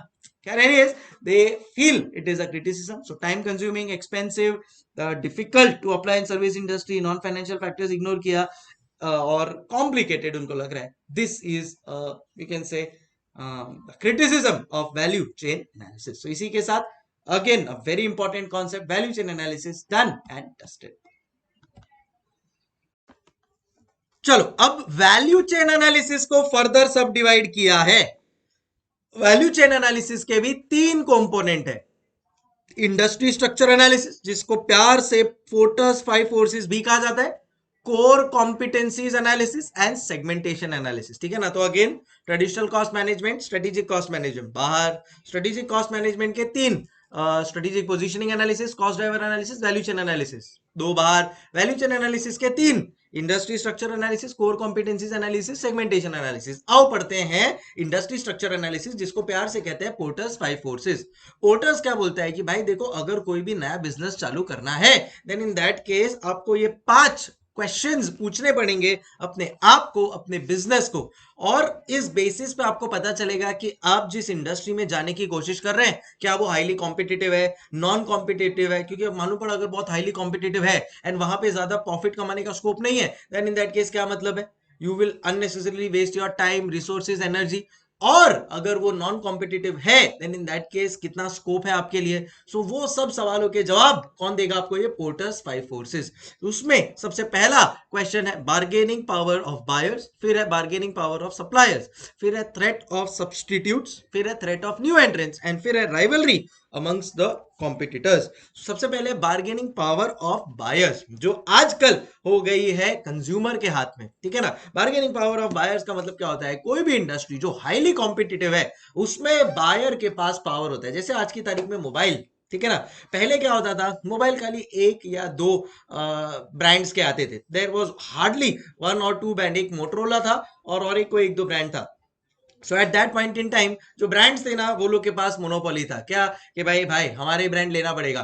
बट आज की तारीख में मेरे पास Oppo, Vivo, OnePlus, Apple, Samsung, Karbonn, Lava, Micromax, so on and so forth. तो अब अगर मैं मोबाइल लेने के लिए जाऊंगा वन प्लस के पास, और वन प्लस ने ज्यादा नाटक किया ना मेरे को, वन प्लस ज्यादा नाटक मत कर, जाओ क्या सैमसंग में, ए सैमसंग जाओ क्या तेरे कॉम्पिटिटर एप्पल के पास। So bargaining power of buyers जहां पे आए होता है ना, the buyer will try to minimize the price, because उसको पता है that he has the power. Second है बार्गेनिंग पावर ऑफ सप्लायर्स। अच्छा चलो पहले एक बार फटाफट ये रीड कर लेते हैं। Ability of the buyers to push the price down, क्यों? तेरे पास नहीं, चल मैं किसी और के पास जाएगा। आजकल ई कॉमर्स वेबसाइट देख लो, कितने सारे ई कॉमर्स वेबसाइट्स हो गए सेम, जिसकी वजह से bargaining power of buyers has increase.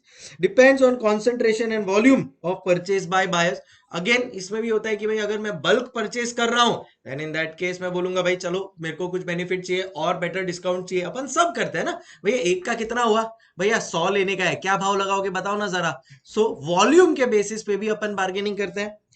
Cost of switching suppliers is low. अगर मेरे को सपोज मैं अभी कहीं और से प्रोडक्ट ले रहा हूँ, ठीक है ना, मैं ए, मेरा सप्लायर ए है जहां से मैं ले रहा हूँ, अब अगर मेरा bargaining power of buyer high है और मेरे को स्विच करना है मेरा सप्लायर, तो इजीली अगर मैं कर सकता हूँ कि भाई चल ए नहीं बी से ले लूंगा, बी नहीं सी से ले लूंगा, it can easily be done. Then in that case again it is an issue. Say for example मैं ब्रेड ले रहा हूँ, अब मैं अब तक ए कंपनी की ब्रेड ले रहा था, अब मेरे को बी कंपनी में स्विच होना है, कोई बड़ी बात नहीं है। There is no switching cost as such involve, ठीक है ना। ब्रेड है, एक ही ले आया, 2 दिन में खत्म हो जाएगी, कल भी एक ही ले आएंगे, ठीक है ना। कोई लॉन्ग टर्म कमिटमेंट नहीं है। हाँ, अगर मैं टेलीविजन ले आया, इन दैट केस 10 साल तक तो टेलीविजन नया नहीं खरीदूंगा ना। सो उस केस में बार्गेनिंग थोड़ा मतलब बोलते हैं ना, cost of switching becomes high. High number of alternative suppliers specially FMCG industries में होता है, फास्ट मूविंग कंज्यूमर गुड्स। तो अगर आपके पास बहुत सारे ऑल्टरनेटिव सप्लायर्स है, तो as I said becomes very beneficial for the buyer. So इसके लिए कई बार बोलते हैं competition is very beneficial to the customers. चलो सेकंड पे आते हैं, bargaining power of suppliers vice versa. Supplier बोलता है मैं जो रॉ मटेरियल सप्लाई कर रहा हूं ना, पूरे इंडिया में क्या पूरे वर्ल्ड में कोई ऐसा रॉ मटेरियल सप्लाई नहीं करके देगा, तेरे को चाहिए तो मैं जो प्राइस पे दे रहा हूं वो ले।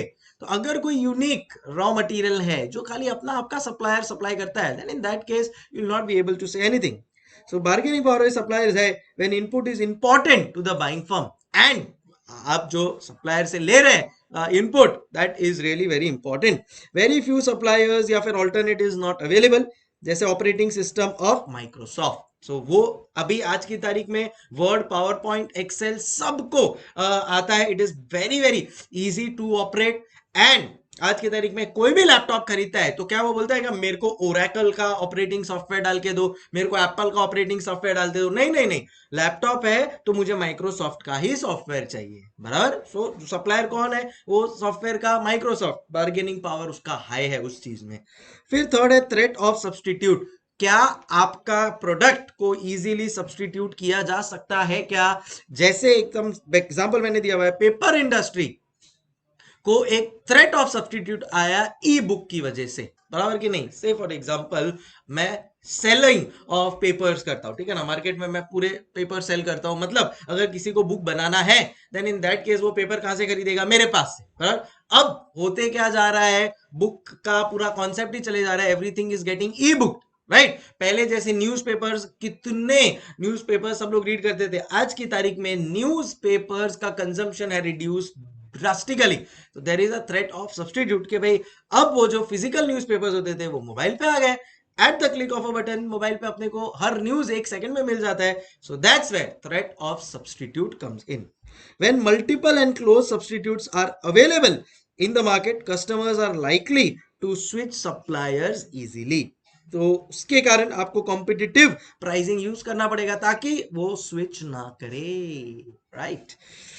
जैसे और एक मैं अगर इसमें थ्रेट ऑफ सब्सटीट्यूट बोलूं तो कार मैन्युफैक्चरिंग कंपनीज को ओला उबर, सो कार मैन्युफैक्चरिंग कंपनीज को कौन थ्रेट दे रहा है, ओला उबर। अभी अगर समझो मेरे को कार खरीदनी है तो मैं 2 बार सोचूंगा बोला कार खरीदने की जरूरत है क्या, उससे अच्छा उसका जो सब्सटीट्यूट है ओला उबर बुला लेता हूँ ना, 1 सेकंड में मेरे गाड़ी के नीचे मेरे घर के नीचे आ जाएगा, फ्री शॉफर मिल गया मेरे को, ठीक है ना। कभी अगर आप थॉट प्रोसेस के साथ लॉजिकली कैलकुलेशन करोगे ना, देन इन दैट केस आपको रियलाइज होगा कि ओला उबर तो काफी सस्ता है, but obviously doesn't give you the Prestige symbol और वो सब जो अलग चीजें एसोसिएटेड है वो आपको नहीं मिलेगी। But other than that Ola Uber is very nice as a substitute, ठीक है ना। अभी किसी कोई आदमी है जिसको ये सब शोशा और ये सब टाइम पास का नहीं जरूरत है, देन इन दैट केस बोलेगा भाई ओला उबर अच्छा है ना, क्या क्या खोटा है। जैसे ओला उबर, ओला का ओनर भाविश अग्रवाल बोलता है मेरे पास एक भी गाड़ी नहीं है, मुझे कभी भी कुछ चाहिए I book it on my Ola app, आ जाता है गाड़ी एंड चलो।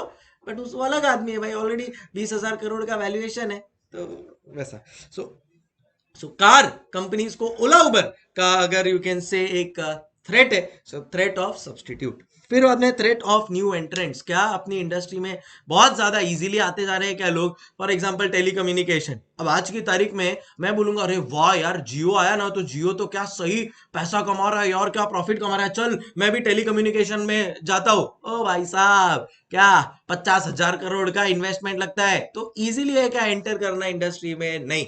पेन नहीं बनाना है अपने को कि भाई चलो बना लेते हैं, या अपने को कैलकुलेटर नहीं बनाना है कि इजीली एंटर कर जाओगे, समझ रहे हो? सो वो आपको देखना पड़ेगा कि आप जिस इंडस्ट्री में एंटर करने की कोशिश करो उसमें न्यू एंट्रेंट्स का आना कितना इजी है। या airline industry very difficult, highly capital intensive है, हाईली रेगुलेटेड फर्म्स है by law, it's not that easy. So वो आपको देखना पड़ेगा कि आपका जो प्रोडक्ट है उसमें कितना इजी है न्यू एंट्रेंट्स का आना।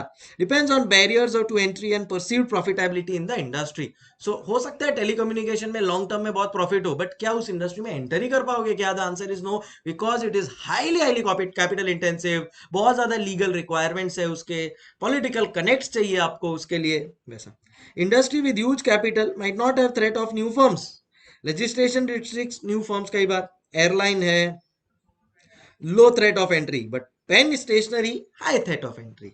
एंड लास्ट है इंटेंसिटी ऑफ कंपटीशन। बहुत ज्यादा हार्डकोर कट थ्रोट कंपटीशन होगा तो फिर भी प्राइस वॉर हो जाएगा। जैसे कि आज की तारीख में है in you can say beverage industry, beverage मतलब सॉफ्ट ड्रिंक्स इंडस्ट्री में, तो कोक कुछ करेगा तो पेप्सी, कोक और पेप्सी का इतना हार्डकोर राइवलरी है, ओला उबर इतना हार्डकोर राइवलरी है, अमेजॉन फ्लिपकार्ट इतना हार्डकोर राइवलरी है वो लोग का, that it becomes very difficult for somebody else to enter in. अभी अगर आज की तारीख में मेरे को एक ई कॉमर्स वेबसाइट जैसे फ्लिपकार्ट या अमेजॉन बनाना है, मैं नहीं चालू कर सकता, क्योंकि अमेजॉन और फ्लिपकार्ट तो कट थ्रोट कॉम्पिटिशन पे है, मतलब जो मार्केट का भाव है उससे तोड़ कर दे रहे हैं, करोड़ों का फंडिंग है ना वो लोग के पास। अब मैं अगर ऐसे ही कुछ बिजनेस चालू करूं और मेरे पास फंडिंग नहीं है, देन मैं क्या करूंगा?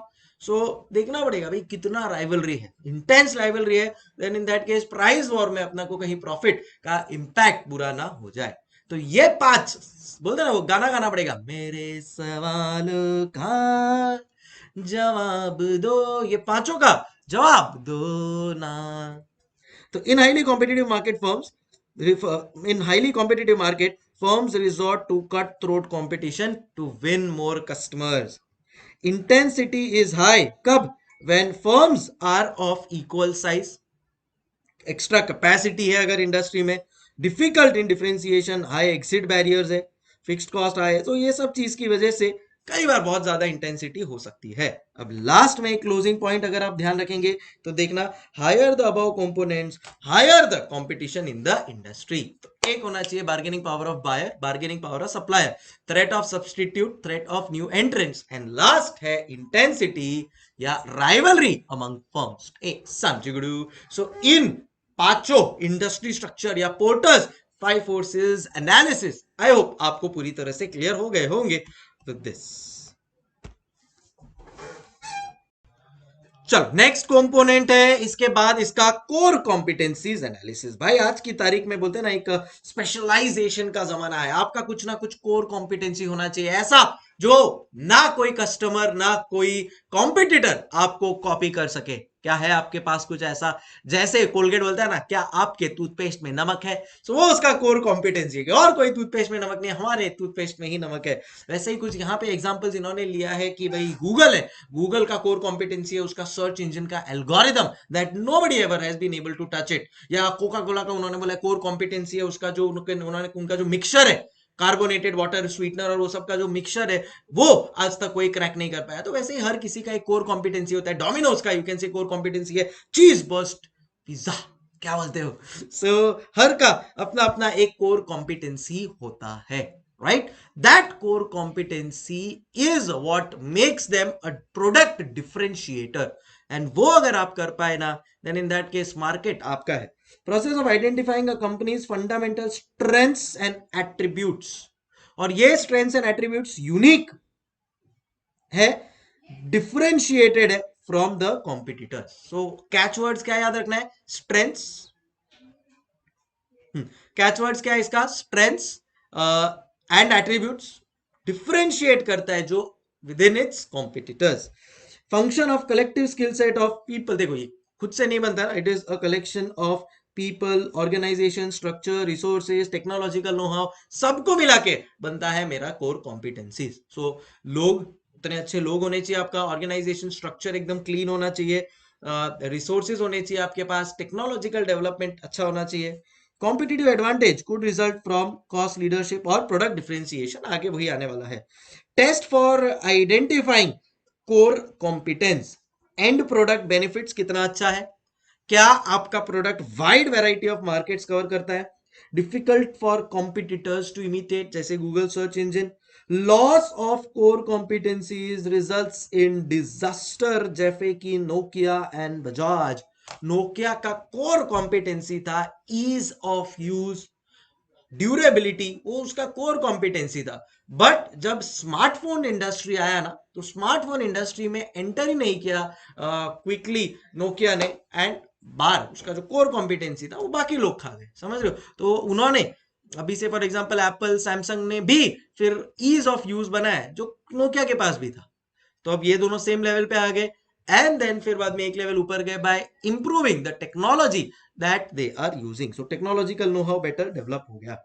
कहां से आएगा आपके पास कोर कॉम्पिटेंसी, दो चीज होना बहुत जरूरी है, ठीक है ना। अगर मैं बोलता हूं कि भाई मेरा कॉस्टिंग में कोर कॉम्पिटेंसी, तो उसके लिए मेरे पास दो चीज होना चाहिए, एक रिसोर्सेस और दूसरा कैपेबिलिटीज।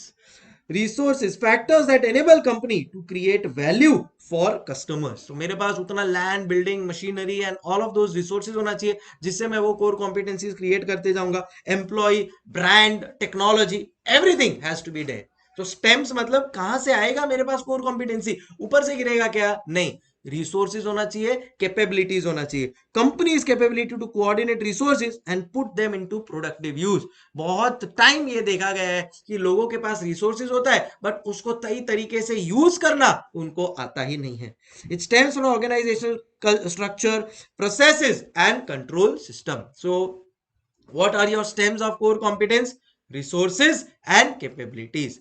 क्या आपके पास इनफ रिसोर्सेज है कोर कॉम्पिटेंसी डेवलप करने के लिए, it can be tangible, it can be intangible.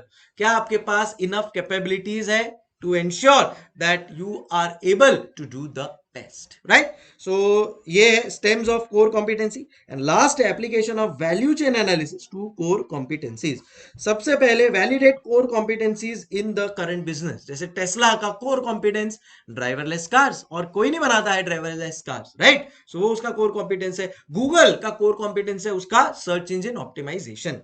Second, leverage the competence to value chain of other existing business. जैसे अगेन क्रॉस सेलिंग गूगल कर रहा है, गूगल पहले खाली सर्च इंजन था, आज की तारीख में गूगल मोबाइल भी बेचता है। सो उसने क्या किया, क्रॉस सेलिंग किया। भाई डेटा तो है उसके पास, इतने सारे यूजर्स गूगल को एवरीडे सर्व करते हैं, सो उससे क्रॉस सेलिंग करके it has started leveraging competence to other existing businesses.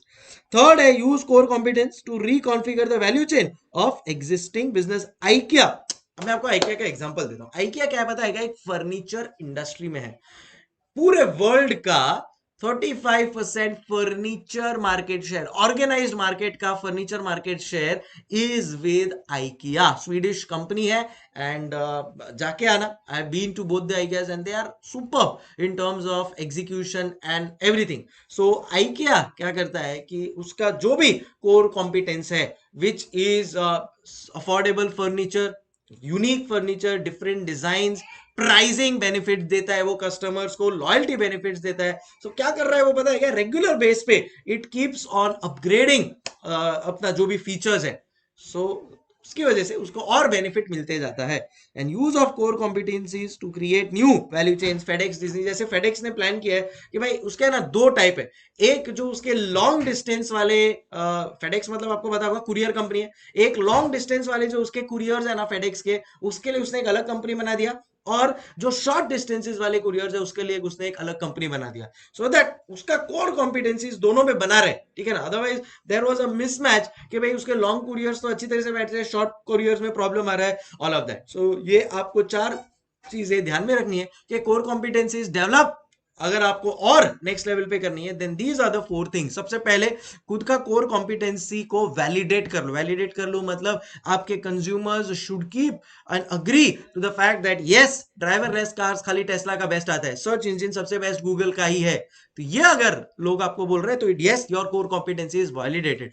ये अगर वैलिडेट हुआ तो इसको यूज करो क्रॉस सेलिंग के लिए, use it in your other businesses. Third, existing businesses के जो आपके कोर कॉम्पिटेंसीज है उसको और बेटर वे में डेवलप करते रहो, जैसे IKEA, customer loyalty, pricing benefits, premium products, differentiated products, सब देते रहता है। And last is your core competencies to create new value change. In case आपको लग रहा है कि और भी आपको फर्दर सब डिवाइड करना है अपने बिजनेस को, again you can use them. So I hope core competencies clear हो गया होगा। अगेन मेन फोकस किसके ऊपर है कोर कॉम्पिटेंसी में? स्ट्रेंथ्स एंड एट्रीब्यूट्स के ऊपर, जिससे चीजें, उसके प्रोडक्ट्स डिफरेंशिएट हो जाएंगे। उसकी वजह से बेनिफिट क्या होगा? कॉस्ट लीडरशिप होगा, प्रोडक्ट डिफरेंशिएशन करने को मिलेगा। एंड प्रोडक्ट बेनिफिट सबसे इंपॉर्टेंट है, wide variety of market, something that you make, जिससे और आपका कॉम्पिटिटर इमीडिएट नहीं कर सकता है। आप ये भी लिख सकते हो कि अगर कोर कॉम्पिटेंसी नहीं है, इन दैट केस आपका बिजनेस बंद भी हो सकता है। दो चीजें चाहिए कोर कॉम्पिटेंसीज को बढ़ाने के लिए, एक रिसोर्सेज और दूसरा कैपेबिलिटीज। रिसोर्सेज में दो चीजें आती है, एक आता है टेंजिबल, एक आता है intangible. In case of capabilities, आपका human resource capabilities, technological advancements में आप अच्छे हो कि नहीं। एंड लास्ट में वैल्यू चेन एनालिसिस को आपको रेगुलर बेस पे वैलिडेट करना पड़ता है। सबसे पहला है कि करेक्ट बिजनेसेस के लिए यूज हो रहा है कि नहीं। सेकंड है आपका एग्जिस्टिंग बिजनेस में आप उसको और कैसे बेटर वे में ले सकते हो। फिर बाद में खुद के अगेन जो आपका बोलते ना स्ट्रक्चर है, उसमें आप और कितनी अच्छी तरह से बेनिफिट यूज कर सकते हो। And last is new value chains create करने के लिए again you can use your core competencies. So I hope we are clear with this as well. Value chain analysis का थर्ड कंपोनेंट है segmentation analysis. तो देखो यहाँ पे module ने एक व्हीकल इंडस्ट्री के लिए आपको सेगमेंटेशन एनालिसिस यूज करना बताया। तो समझो मैं ऑटोमोबाइल या मोटर व्हीकल इंडस्ट्री में हूँ, ठीक है। तो अब मैं सोच रहा हूँ कि यार चलो मोटर व्हीकल इंडस्ट्री में एंटर तो कर दे, बट इसके अंदर भी बहुत सारे इंटरनल बिजनेसेस है। मैं टायर का बिजनेस कर सकता हूँ, मैं वो स्टीयरिंग का बिजनेस कर सकता हूँ, मैं पूरा का पूरा कार बना सकता हूँ। सो आपको कौन से सेगमेंट में जाना है? Segment can be products, internal spare parts, it can be geography के भाई नहीं मेरे को पूरा मुझे ऐसा लग रहा है कि नॉर्थ का जो क्राउड है वो ज्यादा कार्स खरीदता है, या साउथ का क्राउड है वो ज्यादा कार्स खरीदता है। So I want to focus on south market, north market, as the case में बी। सो हर बिजनेस को कहीं ना कहीं एक बार देखना पड़ता है कि अपना सेगमेंटेशन क्या है, ठीक है। फॉर एग्जांपल अगर मैं हूं अभी कॉस्टिंग पढ़ा रहा हूं, मैं हो सकता है कि कॉस्टिंग सीए फाइनल में पढ़ा रहा हूं, मैं अब सीए इंटर में जाऊंगा तो वो और एक सेगमेंट हो जाएगा।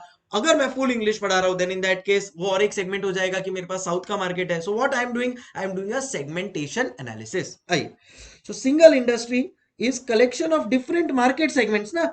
भाई ऐसा तो है नहीं कि मोटर व्हीकल सीधा एक ही स्पेयर पार्ट लगाने से मोटर व्हीकल बन जाएगा, या अगर आपको मोबाइल का एग्जांपल लेना है एक ही चीज से मोबाइल बन जाएगा। No, it is a combination of, you can say tyre industry, glass, battery, metal, so many industries का कॉम्बिनेशन है आपका vehicle industry.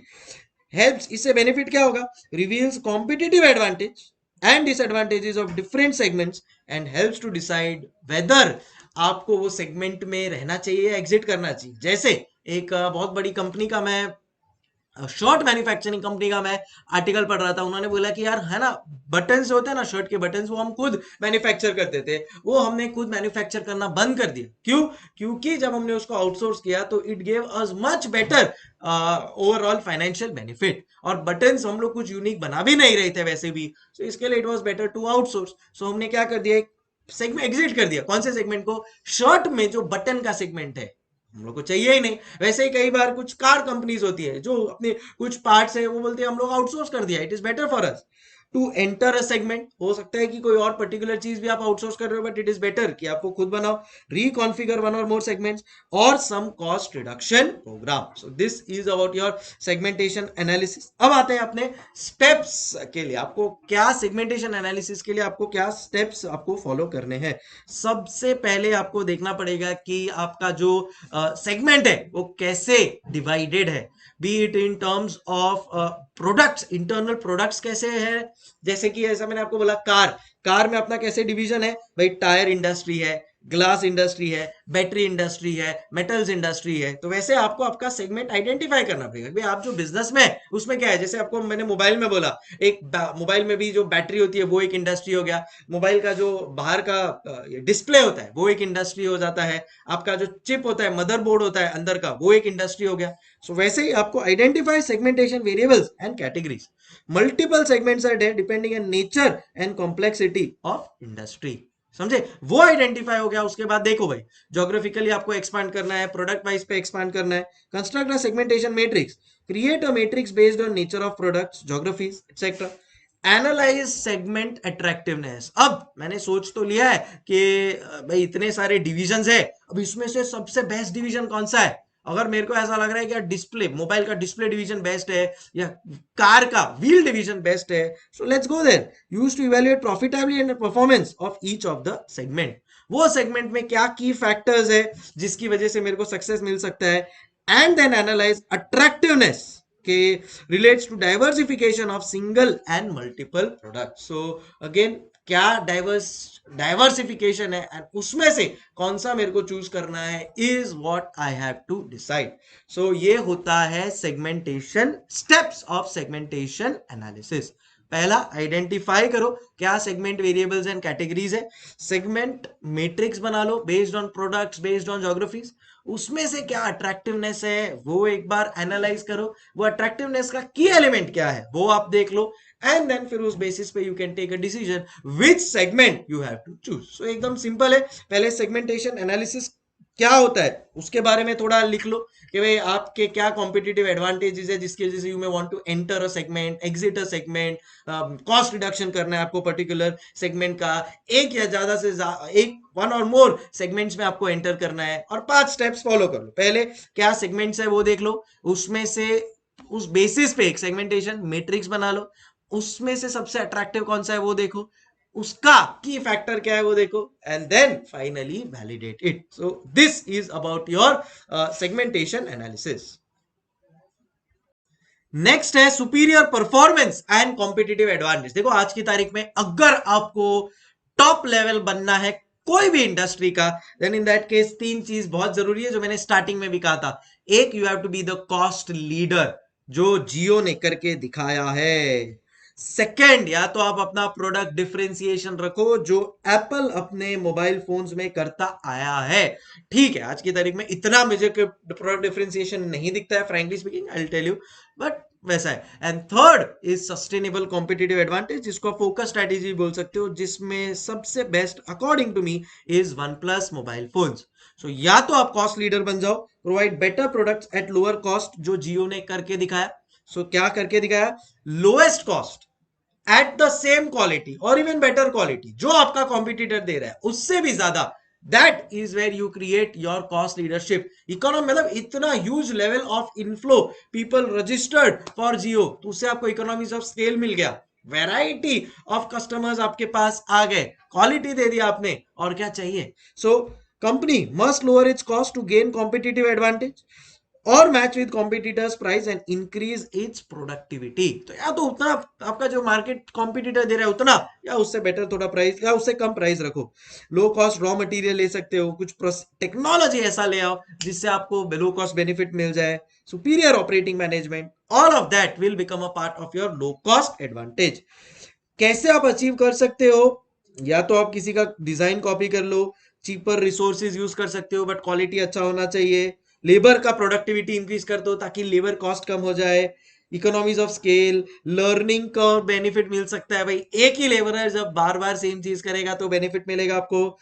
High volume purchase to get discount, तो आप सप्लायर को बोल सकते हैं भाई सप्लायर मैं तेरे पास से इतना बल्क में परचेज कर रहा हूं, चल मुझे डिस्काउंट दे दे।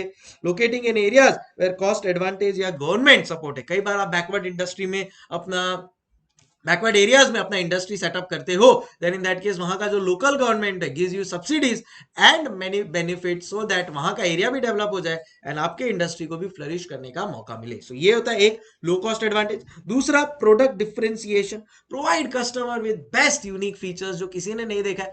I recently purchase, for example मैंने BMW खरीदा, तो मुझे लगता है क्या प्रोडक्ट डिफरेंशिएशन एडवांटेज है, टॉप क्लास क्वालिटी, ऑटोमेटिक है सब कुछ, जैसा आपने देखा भी नहीं रहेगा। कई कई बार आपको सोच के लगता है हाँ ऐसा भी हो सकता है।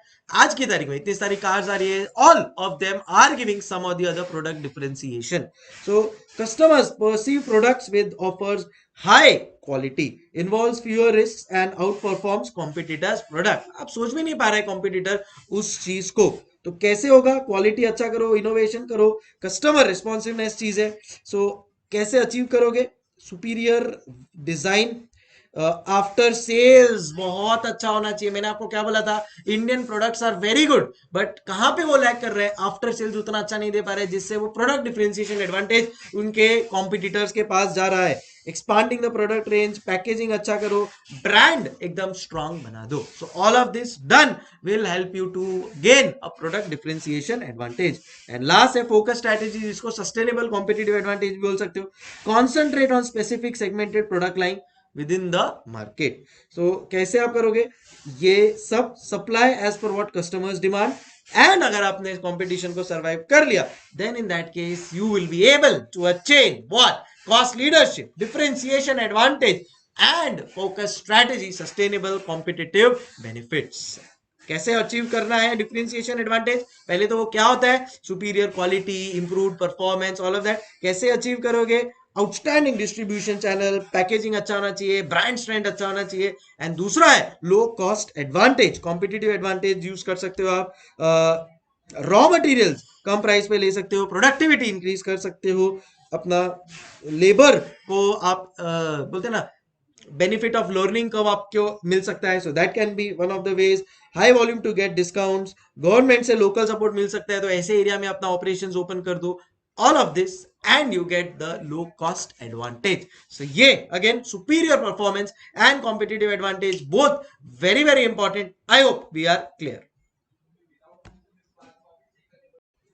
चलो नेक्स्ट है इंडस्ट्री स्ट्रक्चर को एनालाइज करके कैसे आप अपना कॉम्पिटिटिव एडवांटेज बढ़ा सकते हो। सो एक होता है कॉस्ट कॉम्पिटिटिवनेस, दूसरा होता है कि आपका जो प्रोडक्ट है उसमें क्या आप कॉम्पिटिटिव एडवांटेज दे रहे हो या product differentiation advantage, and third होता है वर्टिकल लिंकेज। तो अभी सर अभी अपन ने वही तो पढ़ा कि क्या कॉस्ट डिफरेंशिएशन, कॉस्ट लीडरशिप और डिफरेंशिएशन क्या है वो पढ़ लिया, अब उसका स्टेप्स कैसे है। तो पहले कॉस्ट लीडरशिप अगर अपने को चाहिए तो इंटरनल कॉस्ट एनालिसिस करवाना पड़ेगा, तब आप कॉस्ट लीडर बन पाओगे। तो उसमें देखो मैंने सबके लिए एग्जांपल दिया है, तो समझो अभी आपके जो भी value creating process, value chain analysis में अपन क्या करते हैं, एक एक स्टेप, एक एक प्रोसेस जो अपन कर रहे हैं उसको सब डिवाइड करते हैं। तो वो बोलता है कि भाई उसको सब डिवाइड करो, देखो कि क्या आपका सिस्टम, ऐसे फॉर एग्जांपल प्रोक्योरमेंट प्रोसेस है तो क्या होता है उसमें, कैसे और कॉस्ट कम किया जा सकता है। तो पहला identify firms value creating processes, दूसरा आपको देखना है कि भाई टोटल आपका जो कॉस्ट है उसमें इंडिविजुअल कॉस्ट कितना बैठ रहा है। So new RP system reduce logistic cost but increase the information technology cost. हो सकता है कि आप बोलो कि चलो हमको टेक्नोलॉजी में इन्वेस्ट करना है, तो आपने टेक्नोलॉजी में करोड़ों रुपया इन्वेस्ट कर दिया, बट वो टेक्नोलॉजी इन्वेस्ट जिस चीज के लिए किया है उसका आपको जो सेविंग्स या बेनिफिट हो रहा है दैट इज वेरी मिनिमल। तो क्या फायदा, कॉस्ट बेनिफिट एनालिसिस आपने किया ही नहीं, तो कॉस्ट लीडर बनने के चक्कर में ऐसा हो गया कि आपका तो कॉस्ट और बढ़ गया, तो ये भी नहीं होना चाहिए। So determine portion of total cost of project और service attributable to each value creating process. तो हर प्रोसेस, हर स्टेप पे आपको देखना है कितना कॉस्ट लगने वाला है, and vis-a-vis total cost कितना है, उसमें से वो प्रोसेस का कॉस्ट कितना है, वो कॉस्ट कम करने से मेरे को बेनिफिट कितना हो रहा है, वो एनालिसिस आपको सेकंड स्टेप पे करना होगा। Use estimate to assign cost, cost of support activities and all of that must be allocated. Third, क्या कॉस्ट ड्राइवर्स हैं उसको कैसे अपन लोग रिड्यूस कर सकते हैं। तो ऑर्डरिंग कॉस्ट है, तो वो अगर एक साथ ज्यादा ऑर्डर करे तो क्या अपना कॉस्ट बेनिफिट हो सकता है क्या। आइडेंटिफाई फैक्टर्स और cost determinants for each value creating process. Again इसका फ्लिप साइड है कि मैं ऑर्डरिंग कॉस्ट बचाने के लिए एक साथ ज्यादा ऑर्डर करूंगा बट जस्ट इन टाइम उसको अलाउ नहीं करता है, तो मेरे को देखना पड़ेगा कि भाई चलो ऑर्डरिंग कॉस्ट कम हो जाएगा बट सामने जो मेरा कैरिंग कॉस्ट है वो बढ़ रहा है। सो अगेन मैनेज करना पड़ेगा कहीं ना कहीं कि क्या ऑर्डरिंग कॉस्ट मेरा 10 लाख से कम हो रहा है बट सामने अगर मेरा 6 लाख से ही कैरिंग कॉस्ट बढ़ रहा है तो भी 4 लाख रुपए का फायदा हुआ, गो हेड विद इट। सो वो रेगुलर बेस पे करते रहना पड़ेगा अगर आपको कॉस्ट लीडर बनना है आपकी इंडस्ट्री का। Then identify the links between processes, और कुछ इंटरनल इतने सारे प्रोसेसेस इंटरलिंक्ड होते हैं उसमें कोई स्कोप हो तो। So individual activities are interdependent between various impacts of total cost, see उसमें कुछ और स्कोप है। And evaluate opportunities for relative cost advantage. So reduce cost under all head by 15%, ये आप एक इंडिकेशन दे सकते हो अपने सब डिपार्टमेंट्स को। Such approach might lead to forceful reduction of cost in certain areas which might impact the sales। तो आपको देखना पड़ेगा भाई, ऐसा ना हो कि अपन ने सबको बोल तो दिया कि कॉस्ट रिडक्शन करो 15%, बट उसकी वजह से क्वालिटी कॉम्प्रोमाइज होना चालू करे जिसकी वजह से अगेन मेरा सेल्स लूज हो सकता है। सो एक एंड पॉइंट ये है कि कॉस्ट लीडरशिप के लिए आपको cost benefit analysis regular base पे करना पड़ेगा, स्पेशली फॉर दीज 5 थिंग्स। पहला, जो भी आपका वैल्यू क्रिएटिंग प्रोसेस है, जैसे प्रोक्योरमेंट प्रोसेस का एग्जांपल मैंने लिखा है, वो कितना ओवरऑल आपका उसका कॉस्ट लग रहा है एंड उसको कैसे अपन कम कर सकते हैं। सेकेंड, जितने भी मेरे प्रोसेसेस को मैं फाइंड कर रहा हूं उसका इंडिविजुअल कॉस्ट वीज अभी टोटल कॉस्ट कितना है, एंड अगर मैं उस प्रोसेस को रिमूव कर रहा हूं या इंप्रूव कर रहा हूं तो उसके लिए जो कॉस्ट लग रहा है उसके सामने मुझे बेनिफिट कितना लग रहा है। थर्ड, क्या कॉस्ट ड्राइवर्स है उसको कैसे अपन रिड्यूस कर सकते हैं।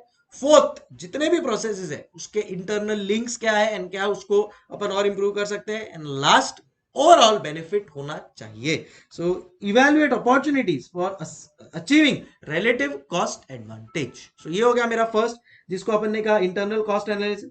सेकेंड है मेरा इंटरनल डिफरेंशिएशन एनालिसिस। सो कैसे आप अपने प्रोडक्ट को डिफरेंशिएट करोगे। तो मैंने क्या बोला, कॉस्ट लीडर बनना है, internal cost analysis 5 steps follow करो। प्रोडक्ट डिफरेंशिएटर बनना है, ये 3 स्टेप फॉलो करो। क्या, कस्टमर्स वैल्यू क्रिएटिंग प्रोसेसेस, जैसे एप्पल ने विदाउट वायर का एयरपॉड लेकर आया, ईयरफोन लेकर आया, डेफिनेटली उसकी वजह से एप्पल का सेल्स बहुत बड़ा था वो पर्टिकुलर सेगमेंट में। So identify various activity in value chain to deliver product और services to its customer. Apple earphones without wire. या अगर और कुछ बात करूं तो डिफरेंशिएशन स्ट्रेटेजीज जिससे कस्टमर वैल्यू इंक्रीज हो जाए। एप्पल करता है, गूगल करता है, सुपीरियर फीचर्स डाल दो प्रीमियम कार्स में, फोन्स में। And best sustainable differentiation strategy use करो, जैसे Starbucks provides variety of coffees in eco friendly glasses. तो again sustainability, long term benefit होगा इससे, ब्रांड बनेगा, गुडविल बनेगा कंपनी का। So identify activities which could enhance differentiation. So ये तीनों को कंबाइन करके बनता है मेरा इंटरनल डिफरेंशिएशन एनालिसिस।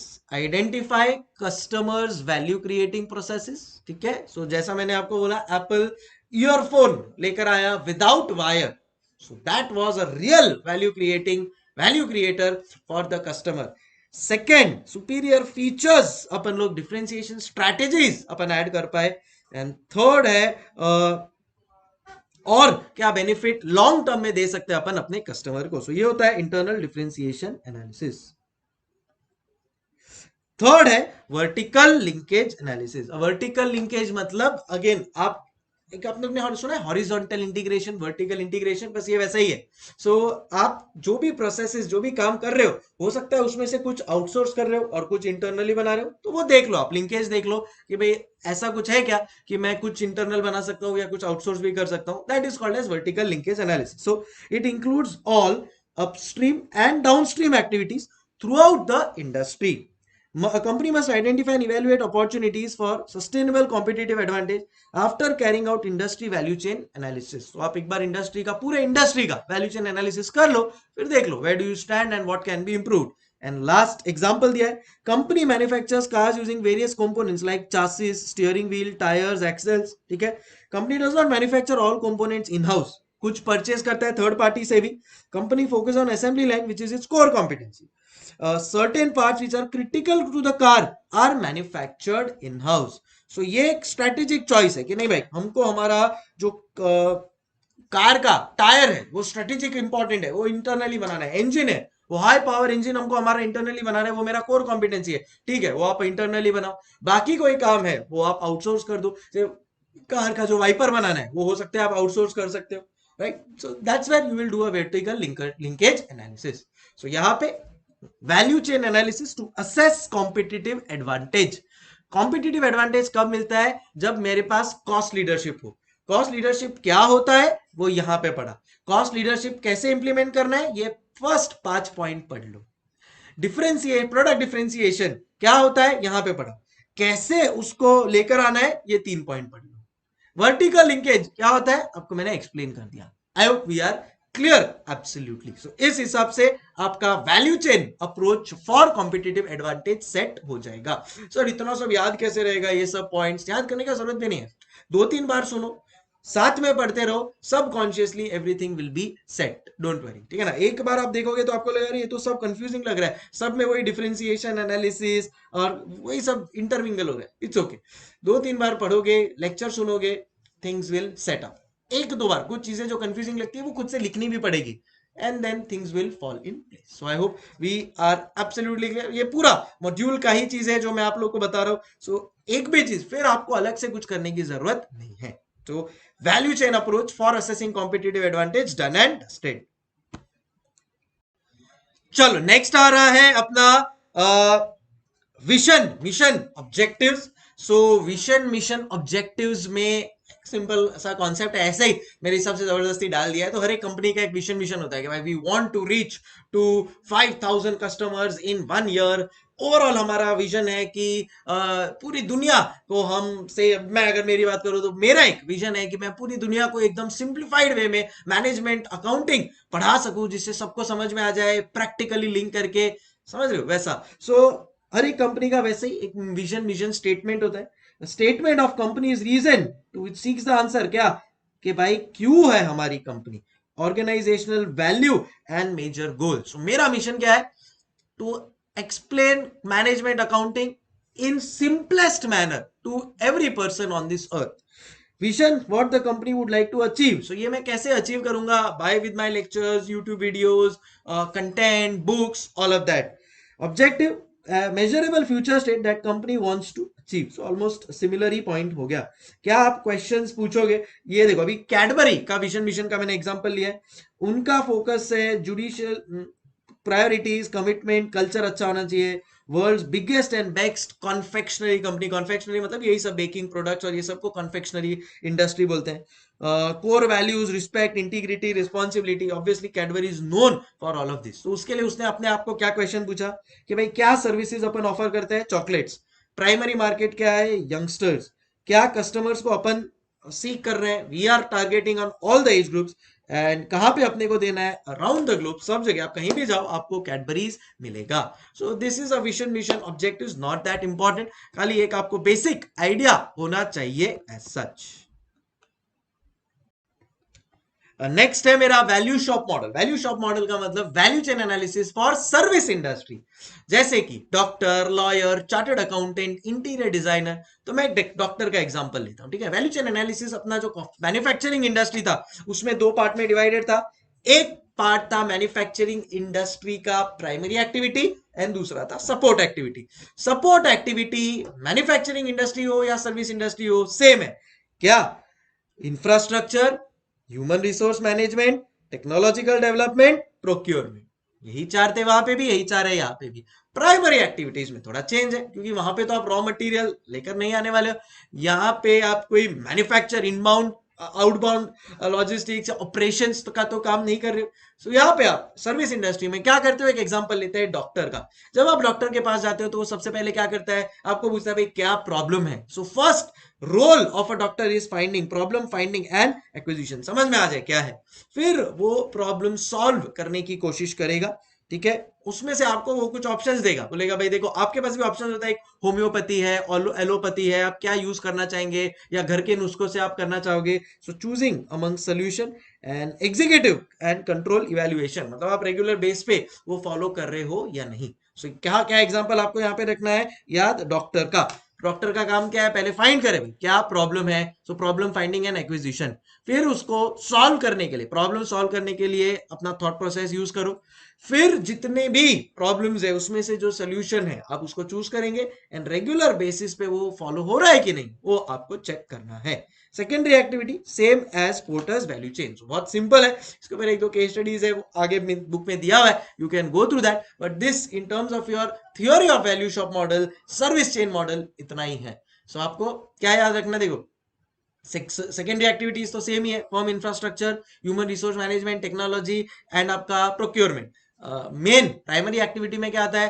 पहले डॉक्टर हूं मैं, प्रॉब्लम फाइंडिंग एंड एक्विजिशन. अच्छा अब उसको सॉल्व करना पड़ेगा. देखता हूँ बहुत सारे ऑल्टरनेटिव्स है, उसमें से बेस्ट ऑल्टरनेटिव उसको चूज करके दूंगा. एंड लास्ट में प्रॉपरली बराबर हो रहा है कि नहीं, एग्जीक्यूशन कंट्रोल बराबर है कि नहीं. That is basically called as value shop model या service chain model. I hope we are clear. And last है रोल ऑफ मैनेजमेंट अकाउंटेंट. अब स्ट्रेटेजिक कॉस्ट मैनेजमेंट आ गया है, रोल ऑफ मैनेजमेंट अकाउंटेंट भी चेंज होने वाला है. जैसे आप अब तक आर्टिकल क्लर्क हो, जिस दिन पास हो जाओगे आप चार्टर्ड अकाउंटेंट बन जाओगे तो आपका रोल चेंज हो जाएगा। सो ट्रेडिशनली जो कॉस्ट अकाउंटेंट था, मैनेजमेंट अकाउंटेंट था, उसका काम क्या था? कॉस्ट एनालिसिस, कॉस्ट का estimation, standard costing, distribution channel, variance analysis and all of that. अब आज की तारीख के जो मैनेजमेंट अकाउंटेंट है उसको क्या क्या करना होता है? वैल्यू चेन एनालिसिस देखना है, total quality management, economic value added, जो भी चैप्टर के नाम है ना सब लिख दो यहाँ पे, एक्टिविटी बेस्ड कॉस्टिंग, बेंचमार्किंग, री engineering, target costing, life cycle costing, देखो ना तुम सब चैप्टर 1 2 3 4 सब डाल दो। वही तो रोल ऑफ मैनेजमेंट अकाउंटेंट है, बराबर कि नहीं? To focus on SWOT analysis, strength, weakness, opportunities and threats of the business. Okay, इसी के साथ कंप्लीट होता है अपना चैप्टर 1 का भी revision. So we are done and dusted, सब रिवीजन अपने कंप्लीट हो चुके हैं बॉस। अब एग्जामिशन के नीचे मैं नहीं मानने वाला हूं, एंड आप लोग भी अंदर से एक दिमाग लगा के बोल दो कि boss yes 60 is our new 40, चाहिए ही चाहिए अपने को इस सब्जेक्ट में। Wake up early, sleep a little late, do not get बोलते ना bog down by any social media services and everything, सब त्याग दो। मैं आपको बोल रहा हूं definitely you will achieve your goal. और बोलते हैं ना वो एक पहाड़ चढ़ने के बाद जो व्यू आता है ना, that's the best view. But उसके लिए पहाड़ चढ़ना पड़ता है, वो मेहनत लेना पड़ता है। फिलहाल आप लोग पहाड़ चढ़ रहे हो, जिस दिन सीए का डिग्री आएगा ना, वो जो व्यू मिलेगा ना आपको पूरी दुनिया का, जो पूरी दुनिया आपको रिस्पेक्ट देगी ना, उसके लिए all of this is worth it, trust me. हasta la vista, keep smiling, thank you so much.